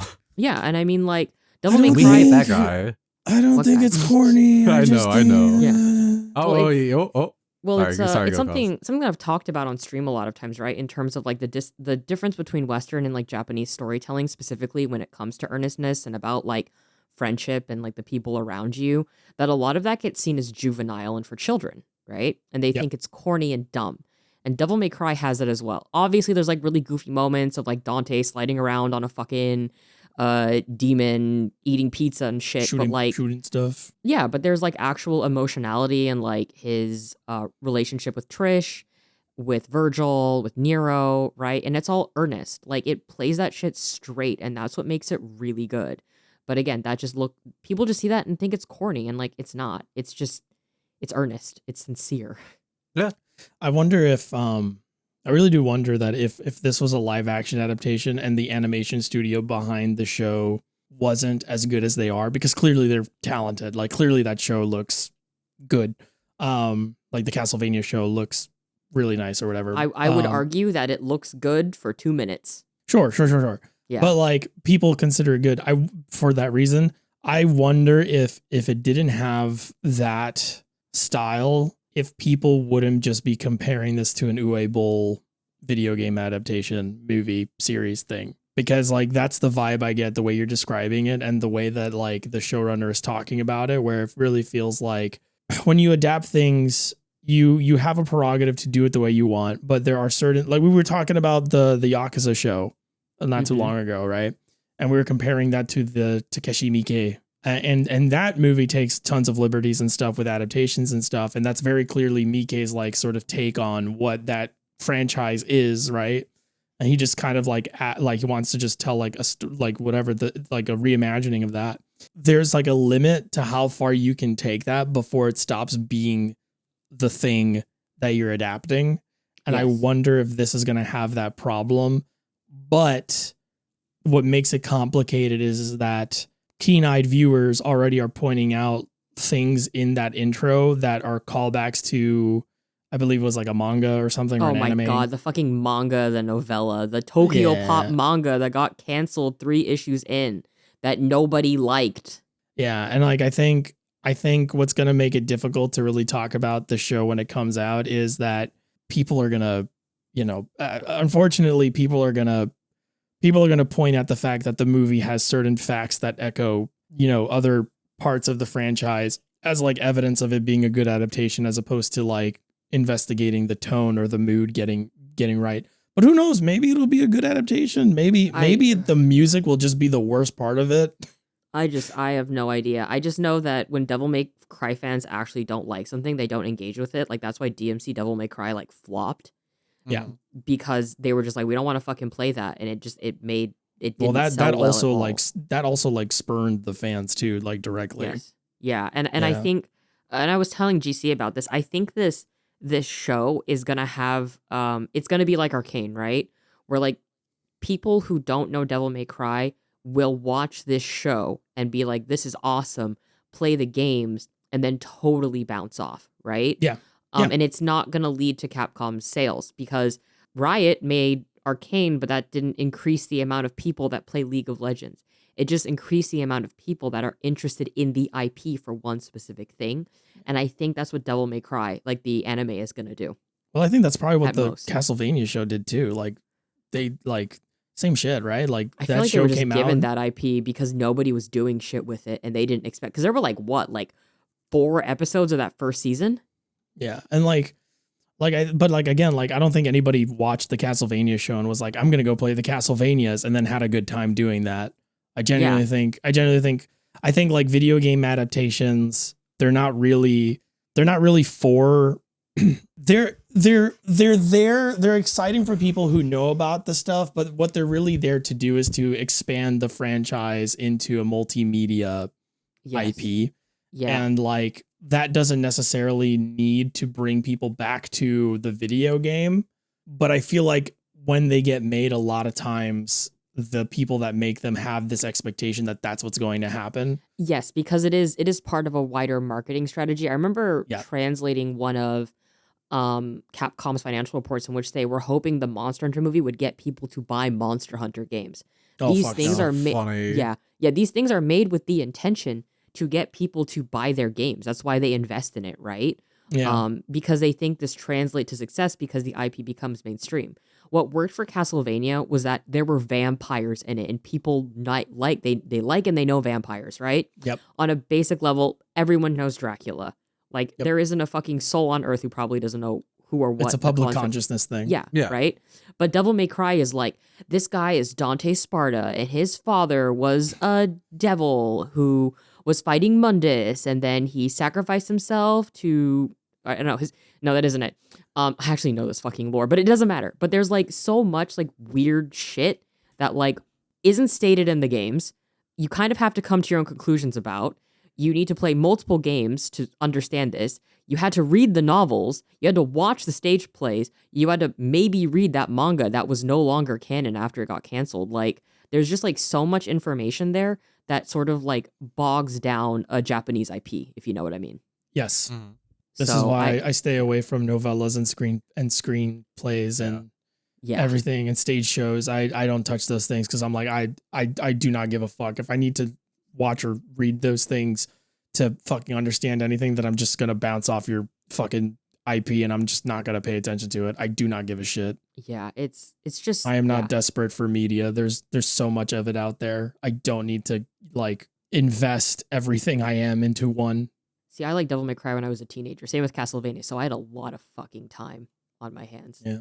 I had so much time. But in regards to the opening movie or whatever, I think it just loses the idea of what made Dante and Devil May Cry appealing as a series. Like I remember the character concept notes for Dante, and it was he doesn't curse, he doesn't drink, and he doesn't smoke.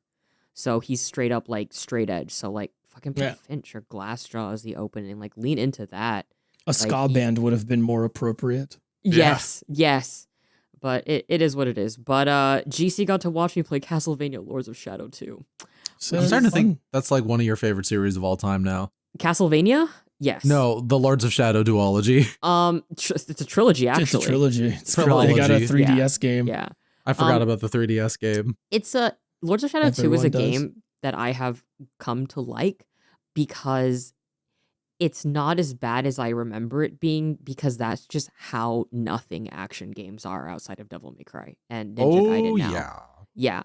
Like I remember, again, Final Fantasy 16, it's the CBU3 effect for me. I played 16 and I was like, I gotta play a game that I think is worse than 16, or maybe isn't as worse as 16. And I played Lords of Shadow 2 and I was like, this is insane. The set piece fights are really fun. I like the characters. I like the drama. I like just the whole Belmont thing they have going on a lot, across all three games. And I just think it's super fun. And I just love the fact that the enemy is the Catholic Church and God and Satan exist in this Castlevania AU. There's just something very... Yeah, it's charming, right? Or like there's like an opening where you play as Dracula and you have all your powers and shit. So it's just fun.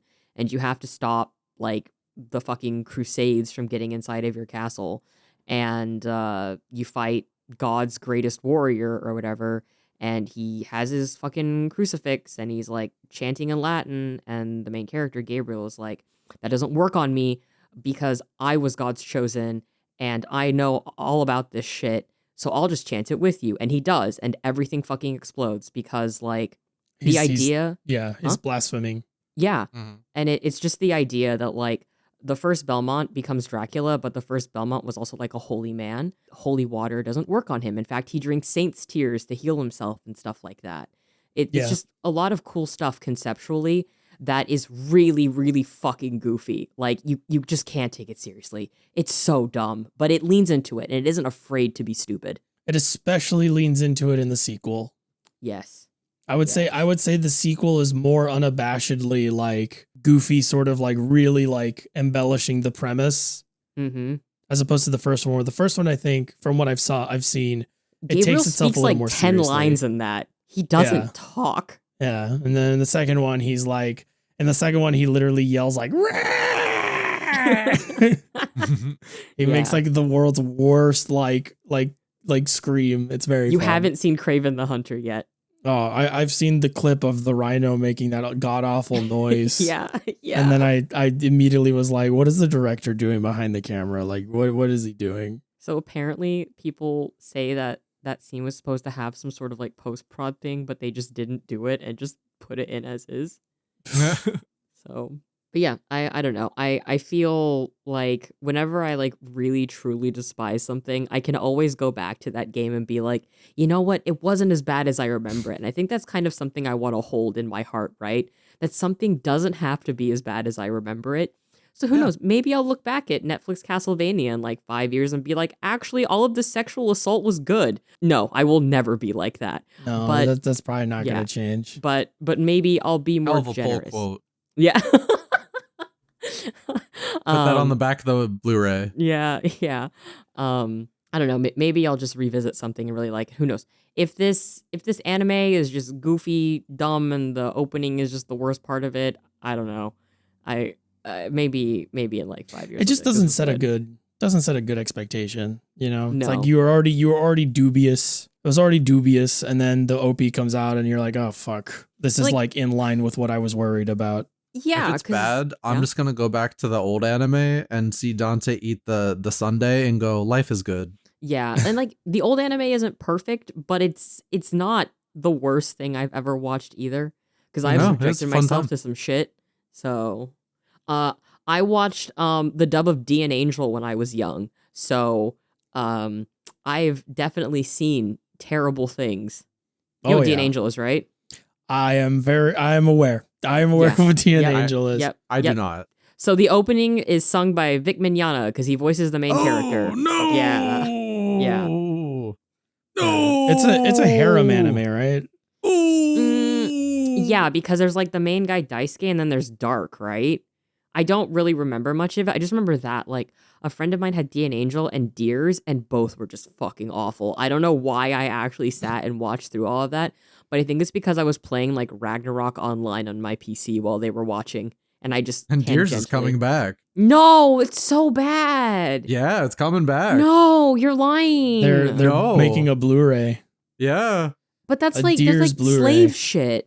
Yeah, man. I said this the other day, but like reading through the plot synopsis for Deers when they announced that Blu-ray, I was like, oh, okay, it's like generic sci-fi. Oh, okay, like that's kind of weird. Okay, it's a harem anime. And then like the literal last line of the plot synopsis is like, by the way, they're an alien race that's predisposed to being slaves and they like it. And I'm like, what the fuck is this all about?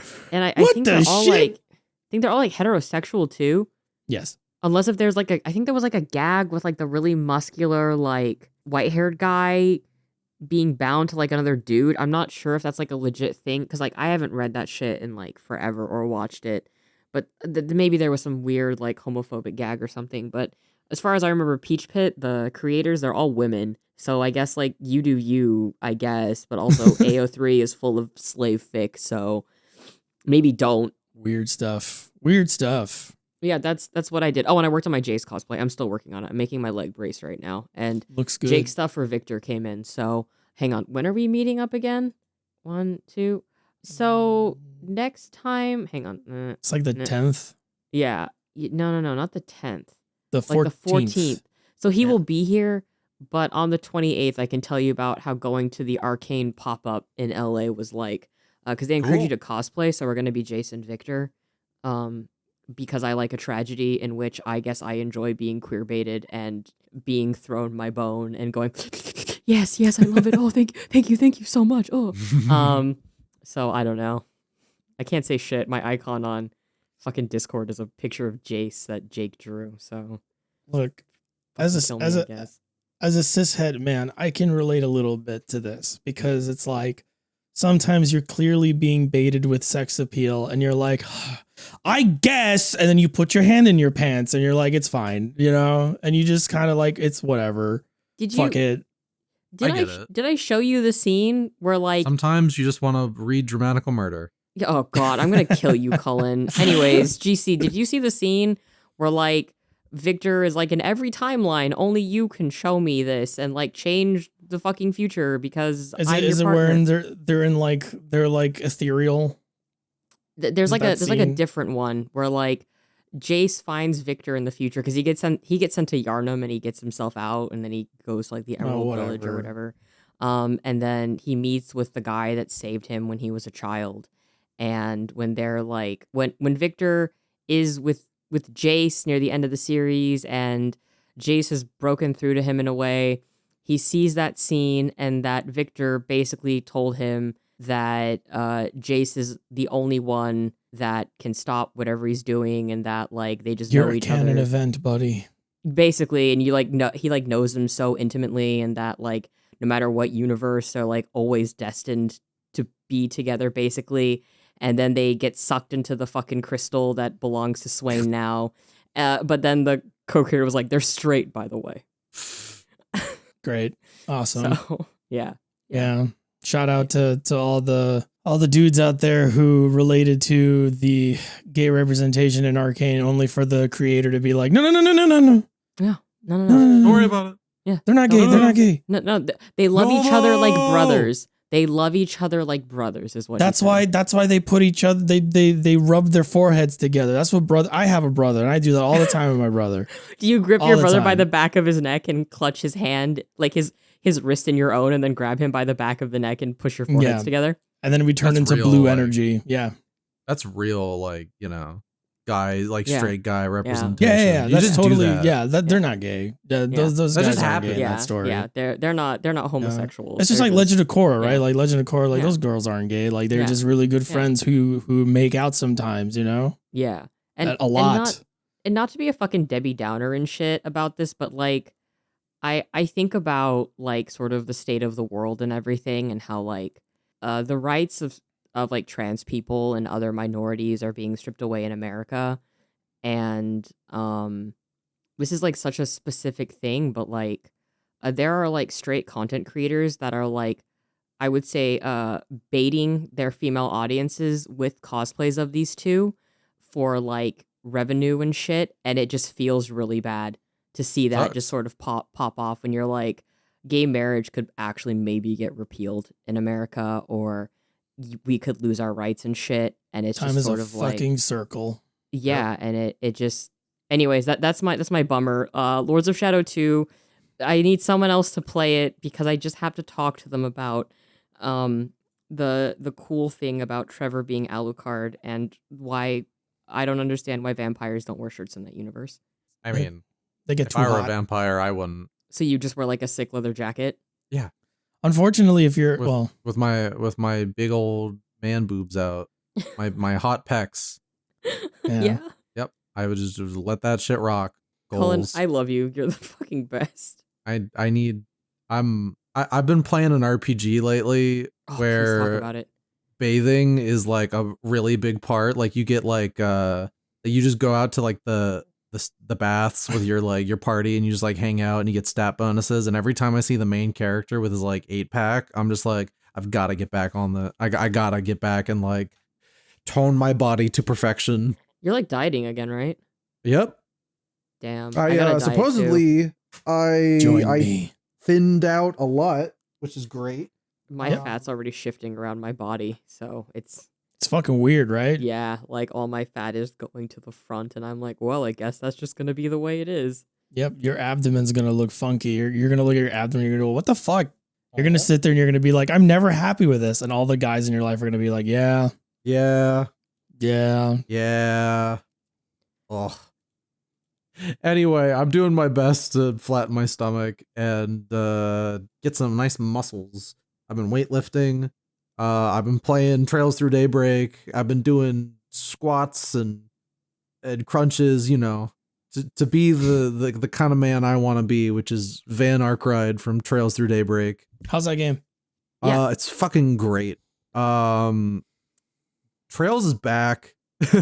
They're like I don't like something happened, like something shifted after the Cold Steel games, and they gave it all like they handed this new series off to the new talent over at Falcom, and they made like just a really like endearing, well thought out story like it's got some issues. The game's probably a bit too long, but like I'd say that if I play like 70 hours of your game in a period of about a month, it is a good game. And I consumed Trails Through Daybreak. I knocked out so much of that game during January. Like at any point of MAGFest where I was like, we had to go back to the room and just like hang out for a little bit and rest, I just pulled out my Steam Deck, booted up Trails Through Daybreak, played like an hour, hour as much as I could, and then just went back to what I was doing. It's really hard to talk about a game like Trails Through Daybreak. I will say this is probably a pretty decent entry point in Trails if you are interested. It's an interesting game, but do know that if you're playing this game, you are basically buying in on a trilogy, at least, of games, not just one game.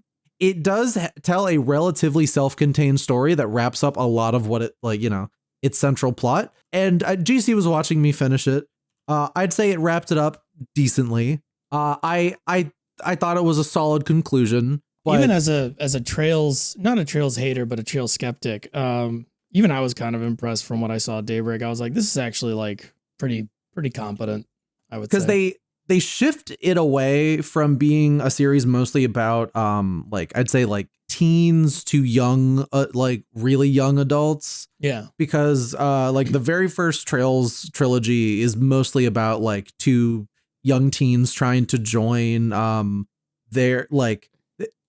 there's basically like two different law-abiding factions in this world: the normal police and then the bracers, who literally just serve the people directly, which is like so optimistic about how humanity works that I can't help but just feel like happy when I see it get into like how bracers genuinely want to help people. But that's besides the point. And it's like, so a lot of Trails, like they want to join the bracers. The next arc of the series is about a faction of the police that are basically just trying to be bracers. And it's about like a couple like 19 somethings who just wanted, who join this other faction and end up just doing way more good than the police ever do. And then about a bunch of high school students who end up becoming like the Cold Steel, which is you start as high school students, one day you become a teacher, and that's its whole thing. But like Daybreak is about a 24-year-old man who is basically like, he does not serve any of those like factions or whatever. He is, hey, if you pay me, I'm going to get the job done. Like we have ties to the underworld, where he's basically like a private investigator. I was going to say, yeah, it's very private eye. Yeah. And you take on jobs to help people out with issues where they might not be able to turn to like the cops or the bracers, like those like traditional ways of getting your problem solved, because he doesn't need to worry about like laws or anything. And it's just, so you have a lot more mature of a story than any of the other Trails games. The whole thing, like they got a new engine for this, the combat changed, like everything about it feels like a maturation of the whole series, while still having a lot of its best attributes and some of its lesser like ones. I remember in a arc GC was able to catch, probably one of the only arcs he was able to catch, there was like a dance battle. No, I caught a couple. No, but that's the one I think you caught the most of, was how a town got possessed by horrible dancing, by vapes, pretty much. By the way, that's a real thing that happened in history. Did you know that? Vapes? Oh, the dancing plague? Yeah, the dancing plague. Yeah. Really? Yeah, so that's in real life, somebody just started like dancing and she refused to stop. And then other people started also dancing. It's one of like the most well-documented instances of mass hysteria. That's interesting. Yeah. So it turns out if somebody does something convincingly enough and convinces other people that they're also experiencing that and everyone's doing it at the same time, that it would actually become an epidemic and like become contagious psychologically. It's fucked up. But so they take a whole town and they like kind of like brainwash them to be like really angry or like dance or just go crazy. And they do it by having someone dance, and then her sister is like, I'm gonna outdance you to show you what the real dance is, and they just have these like canned animations as they dance. It's really funny. It's so funny. But the rest, it's like, that's probably like the weakest part of the game sandwich between some pretty goddamn good video gaming. Yeah. But it's, despite it all, I'm back to being in Falcom's corner, because they've figured out what they do best. They have an engine that works really good for them, and it's their own custom made engine for like what it's worth. Yeah. So they don't have to worry about like Unreal or like Unity or any of the troubles with that, is they got their own tools and they're making their own games. And Daybreak was a very great kind of way for Falcom to prove that they can grow with the times. I'd say it's also their most like progressive game they've ever made. Okay. The whole thing is about like the setting, that part of the world is a place that's basically like a hub for immigration. So there is like literally direct like commentary on like anti-immigrant sentiment, racism, bigotry. Which, by the way, we're going to see a lot of. Is this the series that had imperialist fart gas? Yes. What happened? They got the young people to start writing the games. Yep. I'm so sorry to interrupt you, GC. I played this game series once, and it was like, you cannot blame the imperialists. They were controlled by fart gas. No, yeah. I mean, what I saw Cold Steel 4 made me like fucking want to jump off a roof. Sorry. But like Daybreak seems like really good and stuff like that. And I was going to say like that anti-immigrant like discussion of talking about that and like addressing those problems. You're probably going to see a lot of that from Japanese media in like the years to come, considering they're dealing with a lot of like the over tourism shit right now. And like, that seems to be like the subject of conversation lately. The villains of the like story are primarily a bunch of like racists, pretty much. Sure, yeah. That is that blatantly, and they don't dance around it. Like your whole cast goes like, oh, these fucking racists. We got to stop them from like their weird like white supremacy shit, because this is a problem. And it's just kind of refreshing. While they have not gone into that character's full backstory yet, there is like one of your party members is like heavily implied to be trans. And in the next game, they're going to go into a bit more of that. Like there are a lot of like sub stories about like just like gay people. It's like, I'm not saying this is the best representation in any video game ever, but like compared to where the series has been before, this is such a like big step forward, huge step forward of like of just everything that like these games should strive to be. It's genuinely refreshing. I had a blast playing through Daybreak. It was one of those RPGs where I went like, oh my God, I remember what it was like to enjoy RPGs again. And I checked out a little bit of the demo for Daybreak 2, and it just seems like a full-on improvement. That game is apparently very divisive for people who imported it or just Japanese fans. But fuck it, I'm in. I'm super in. I'm locked in more than I ever could be. Falcom's kind of just knocking it out of the park lately, and I did not think they would be able to pull themselves out of where I thought they went. But everything after Cold Steel 4, in my opinion, has just been great. East 9 was great. This current arc of Trails is great. The epilogue game for Cold Steel 4 was fantastic, and that blew me away as well. The like East 10 was really good. They have a new Tokyo Xanadu game coming out. They're working on some kind of new re-release for East 10. I'm not gonna like, some people are mad that it seems like it's a full like other release, kind of like a Persona 5 Royal, but Falcom hasn't said anything about that. So I will choose to get mad when I actually see whatever the East 10 Proud Nordics is.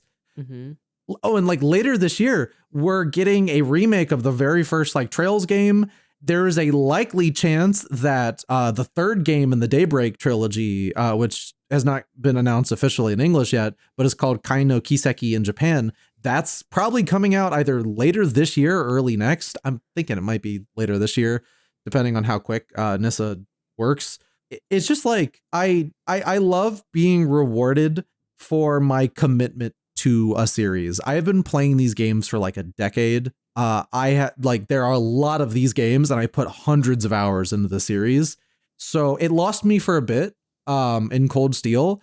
So to see it like come back and release like probably my favorite Trails game of all time with Daybreak is just so like, oh my God, I win. It is the platonic ideal Trails game for me.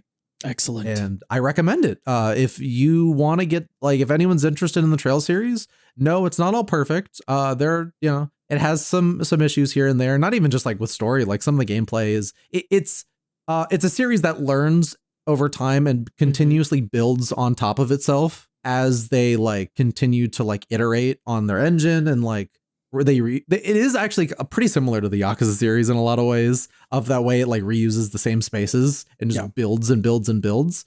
But they're in a great spot right now. Like they're not selling millions of copies per game, but they are releasing their games and their fans seem to really like them. So, and you know what? That's a win in of itself. That is.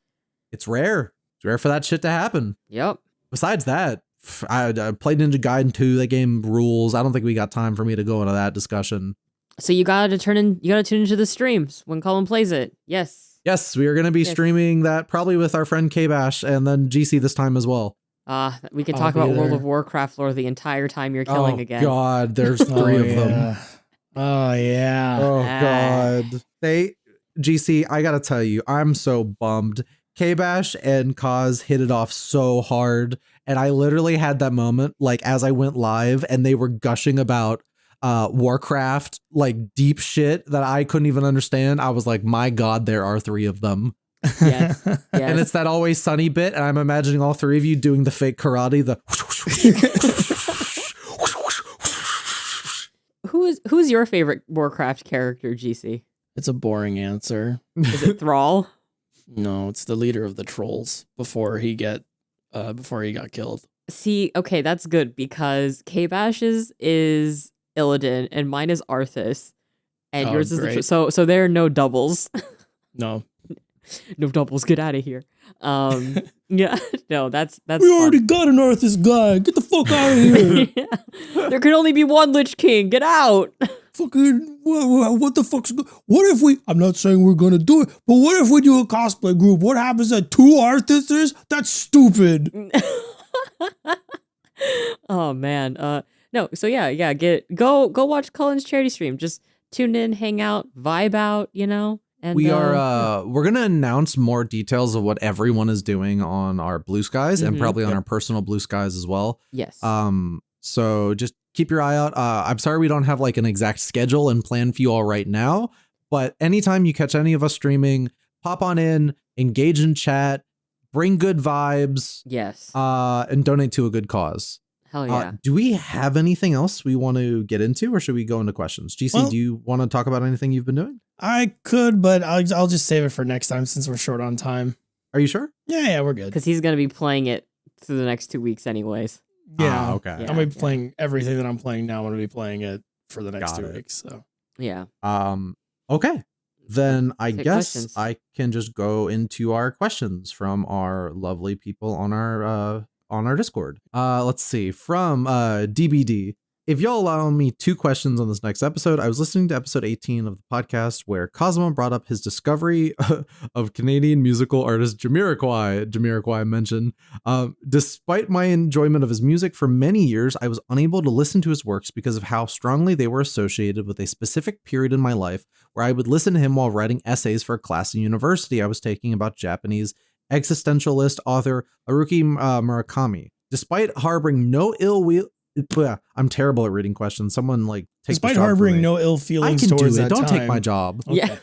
Despite harboring no ill will towards that time, for years it made it nearly impossible to listen to his works because it felt like I was back in that period of my life. Is there any music or other media that does a similar thing to y'all? Seosin, specifically the song 7 Years. I can't listen to that song anymore because I cried listening to Seosin too much as a teenager. I do a very specific thing with a band called The Trouble with Templeton, who I've mentioned once or twice on the podcast before. They're named after a Twilight Zone episode, so if you look them up, you're going to see a lot of Twilight Zone clips. I do this thing where whenever I feel sad or bad, I listen to all 3 of their albums. It takes me back to those moments in my life where I feel really sad and stuff, but the nature of it's sort of like I'm able to pour all of those feelings into the music and it's just contained there and it helps me like feel better. And that's sort of like that. There are certain things I cannot watch or listen to, or else I will start bawling my eyes out. Yes. I cannot watch Marley and Me anymore. If you know, it's an Owen Wilson movie, which will surprise Oh, about the people. dog? Yeah, it's this. No. The end is like It's like a mildly funny movie that's like kind of endearing, and then the end is like the saddest fucking thing you've. It's like the most like. Like, how do you know? It's shut the fuck up. We'll talk about that next time. I can't watch Marley and Me. I cannot watch the Mr. Rogers documentary without dying. And there's like a bunch of music that I can't listen to. I used to cry. This is gonna be cringe as fuck. In middle school and high school, I used to be unable to listen to Photograph by Nickelback because it would make me cry. Aw. See, now that you're talking about negative feelings being brought up by something, I actually can't watch Kitchen Nightmares anymore or Hell's Kitchen. Oh, no. Because all of the shouting makes me super anxious now. Yeah. That's fair. Yeah, I used to like fucking put it on in the background. But I also get like really sad when I think about the state of these people's businesses and how like I think too much about it. I'm like, these people could like lose their homes. They could like lose stability. They made a lot of terrible choices or the system was just unfair to them. And then I just get sad wondering if these people are like okay. And then I just get deeply depressed. I don't think it is like a very like, you know, serious like thing that holds me back too much. But I've noticed that ever since I got told on like one of my guitar learning lessons as a kid by my teacher after like a year that I was making no progress and I was not cut out for this, I could no longer listen to Linkin Park because I bought the liner notes or like the, you know, the musical note for one of their albums to learn how to play the songs. And that was the only like thing of music I brought. And the guy also told me that Linkin Park was cringe. So after that, and he said like, this isn't going to work and you got to like get all your money back and you have to stop taking my classes because you're never going to learn how to play guitar. I just stopped listening to Linkin Park. And honestly, I think that's kind of funny. That's so evil though. That's the sign it's not great. That's the sign of a bad teacher. Yeah. Kinda, a little bit. Granted, I did not have the drive. Like, I'm not trying to excuse him. I also could tell I didn't have the drive to practice on my own time, which I think is pretty important if you want to learn how to use like play an instrument. But also, yeah, kind of really funny that not only did he tell me in another lesson that Linkin Park was cringe and that I shouldn't learn how to play it, but also that, yeah, he like had to call my parents and be like, no, stop taking my class. That's so fucking evil. A little bit. If you want a student to stop taking your class because they're just not getting it, or you believe that they're just not getting it, one, you either change the lesson plan, but if you can't change the lesson plan for them, then you go, hey, are you practicing at home, et cetera, et cetera. And then you go, listen, if you're not practicing at home, the lessons are going to be the same thing every time you come in. So I really want you to think about, you know, if this is really something you want to do. And then, you know, if not, you should get your money back because I don't want you to, you know, get stuck because you're not practicing at home and stuff like that. And if you're not like, if your heart's not in it, you know, that's okay, but whatever. You don't fucking say it like, you don't fucking talk to someone like they're, you know, maliciously trying to waste your time. That's fucking stupid. And even if they are wasting your time, you're still getting fucking paid. Yeah. That's also true. Oh God, sorry. People that like are fucking, I hate people that are like fucking assholes about music and shit like that. Like you were young, you wanted to learn the guitar and you told them what you wanted to learn. He could have just said, I don't really think that's possible for you right now, but let's get you up to that level. Why don't we start with something else? I should have learned how to play bass, less chords. No. Life comes at you fast. For everything else. The other question they had was, I'm gonna shorten this bit to the actual question. Cullen, what do you have against monkeys? What did they do to you? What is the origin of your distaste for them? And No. We don't answer this because it needs to be a mystery. Yeah. Yeah, fair enough. Cullen, just say they had it coming. I mean, I can't lie. I'm just gonna say money. All right. Okay. Thank you, Neil Breen. Thank you. We got one more question I think we can answer because it's not a difficult one. I'm playing through FF7 Rebirth. This is SW, by the way. Oh yeah, SW Shout out says to SW. I am playing through FF7 Rebirth now that it's on PC, and I made the decision to try and 100% it. Oh, God help you indeed. And while I am enjoying all of it out of the sheer number of minigames, while I am enjoying all of it, the sheer number of minigames is crazy, and I'm only on Lower Junon. Do you guys think drowning the player in minigames was a good idea, and how do you think they'll handle it in part 3 when the player returns to some areas? I think this is probably something only I can answer because I don't think either of you have played Rebirth. I actually do have something I want to say. Yes, I can say something too. Okay, go for it. Well, you start. You go first. While not all the mini games are a banger, I like variety in my big old game, and whenever I see a new kind of gameplay style, I clap like a seal and I go, "Ooh, it's different." I'm about Kazuma? to say something. I think the gamification of some of the events of the game that they're trying to do, like Fort Condor and everything, is really distasteful given the themes of the game. And I understand mini game good, but it sort of destroys the essence and the narrative and the themes of the original games. I mean, I didn't finish it, so I don't know how far they take that, but yeah. fair No, enough. it's just the gamification in general of like Yeah. war and shit and living under totalitarianism and colonialism and ultra capitalism.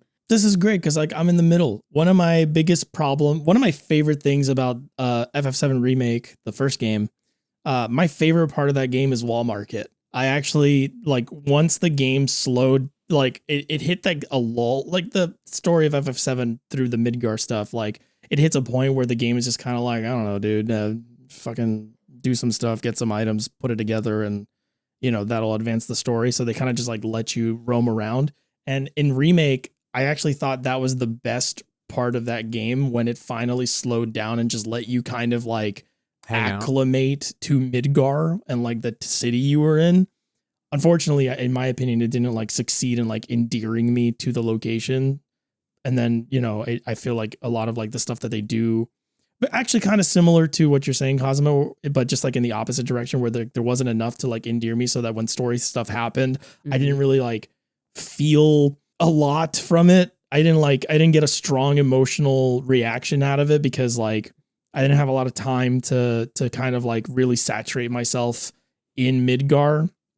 Hearing that Rebirth has more mini games and stuff like that, like just tells me that like my favorite part of Remake is a larger part of Rebirth. It is. If that does in fact undermine the themes of the game, I will probably feel very mixed like I did with Remake, but I will probably be more, depending on exactly how annoying the narrative is in Rebirth, because I thought Remakes was like really fucking all over the place and tonally just there's a lot of I'll talk about it some other time, but like depending on like how that story plays out in Rebirth, I actually might be okay with that just because like I'm a bigger person about like mechanical experiences than I can forgive a lot about a story if the gameplay aspects, like the mechanical aspects, are really, really strong or really engaging for me.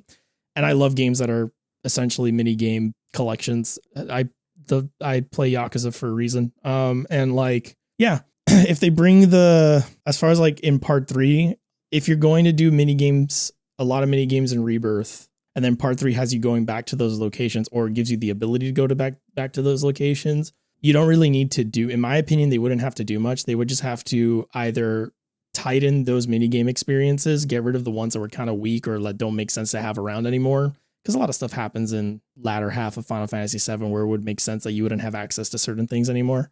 In fact, that's the case in the original as well. And just kind of like introduce new mini games to those areas or get rid of some other stuff and just make it a tighter experience and, focus on other like gameplay concepts. That's basically what I think they'll do because that's the thing that makes the most sense to do. Yeah.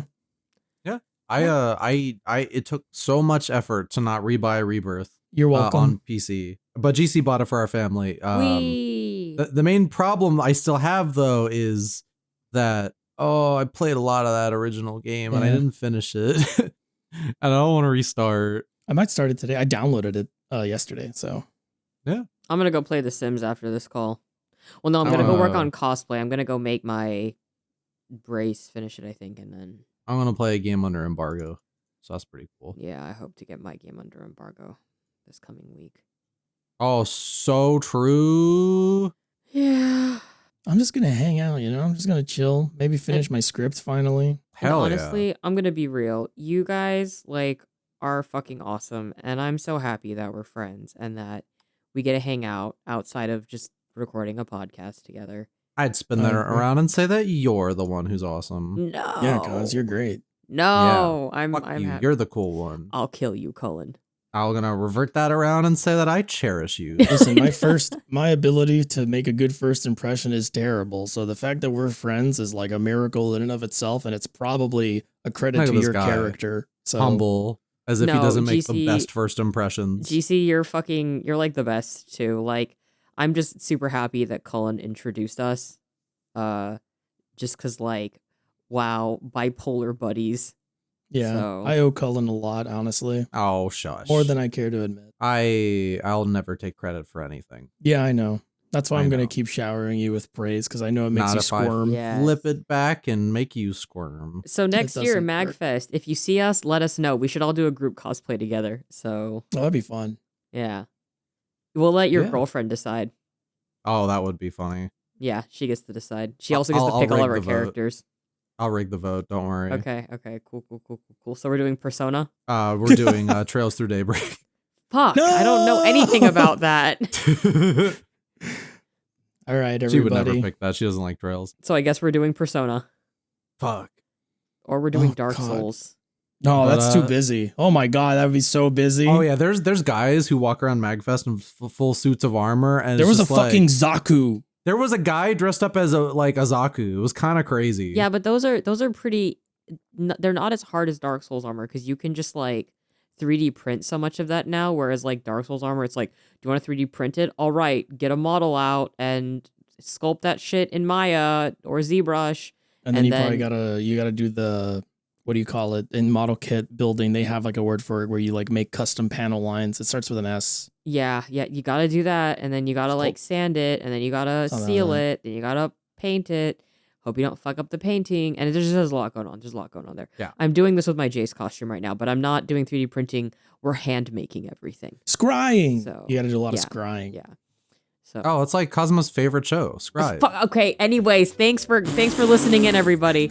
We'll see you next time. Bye, Cullen, have a wonderful day. I'm gonna be dead by the next episode. All right. Bye bye.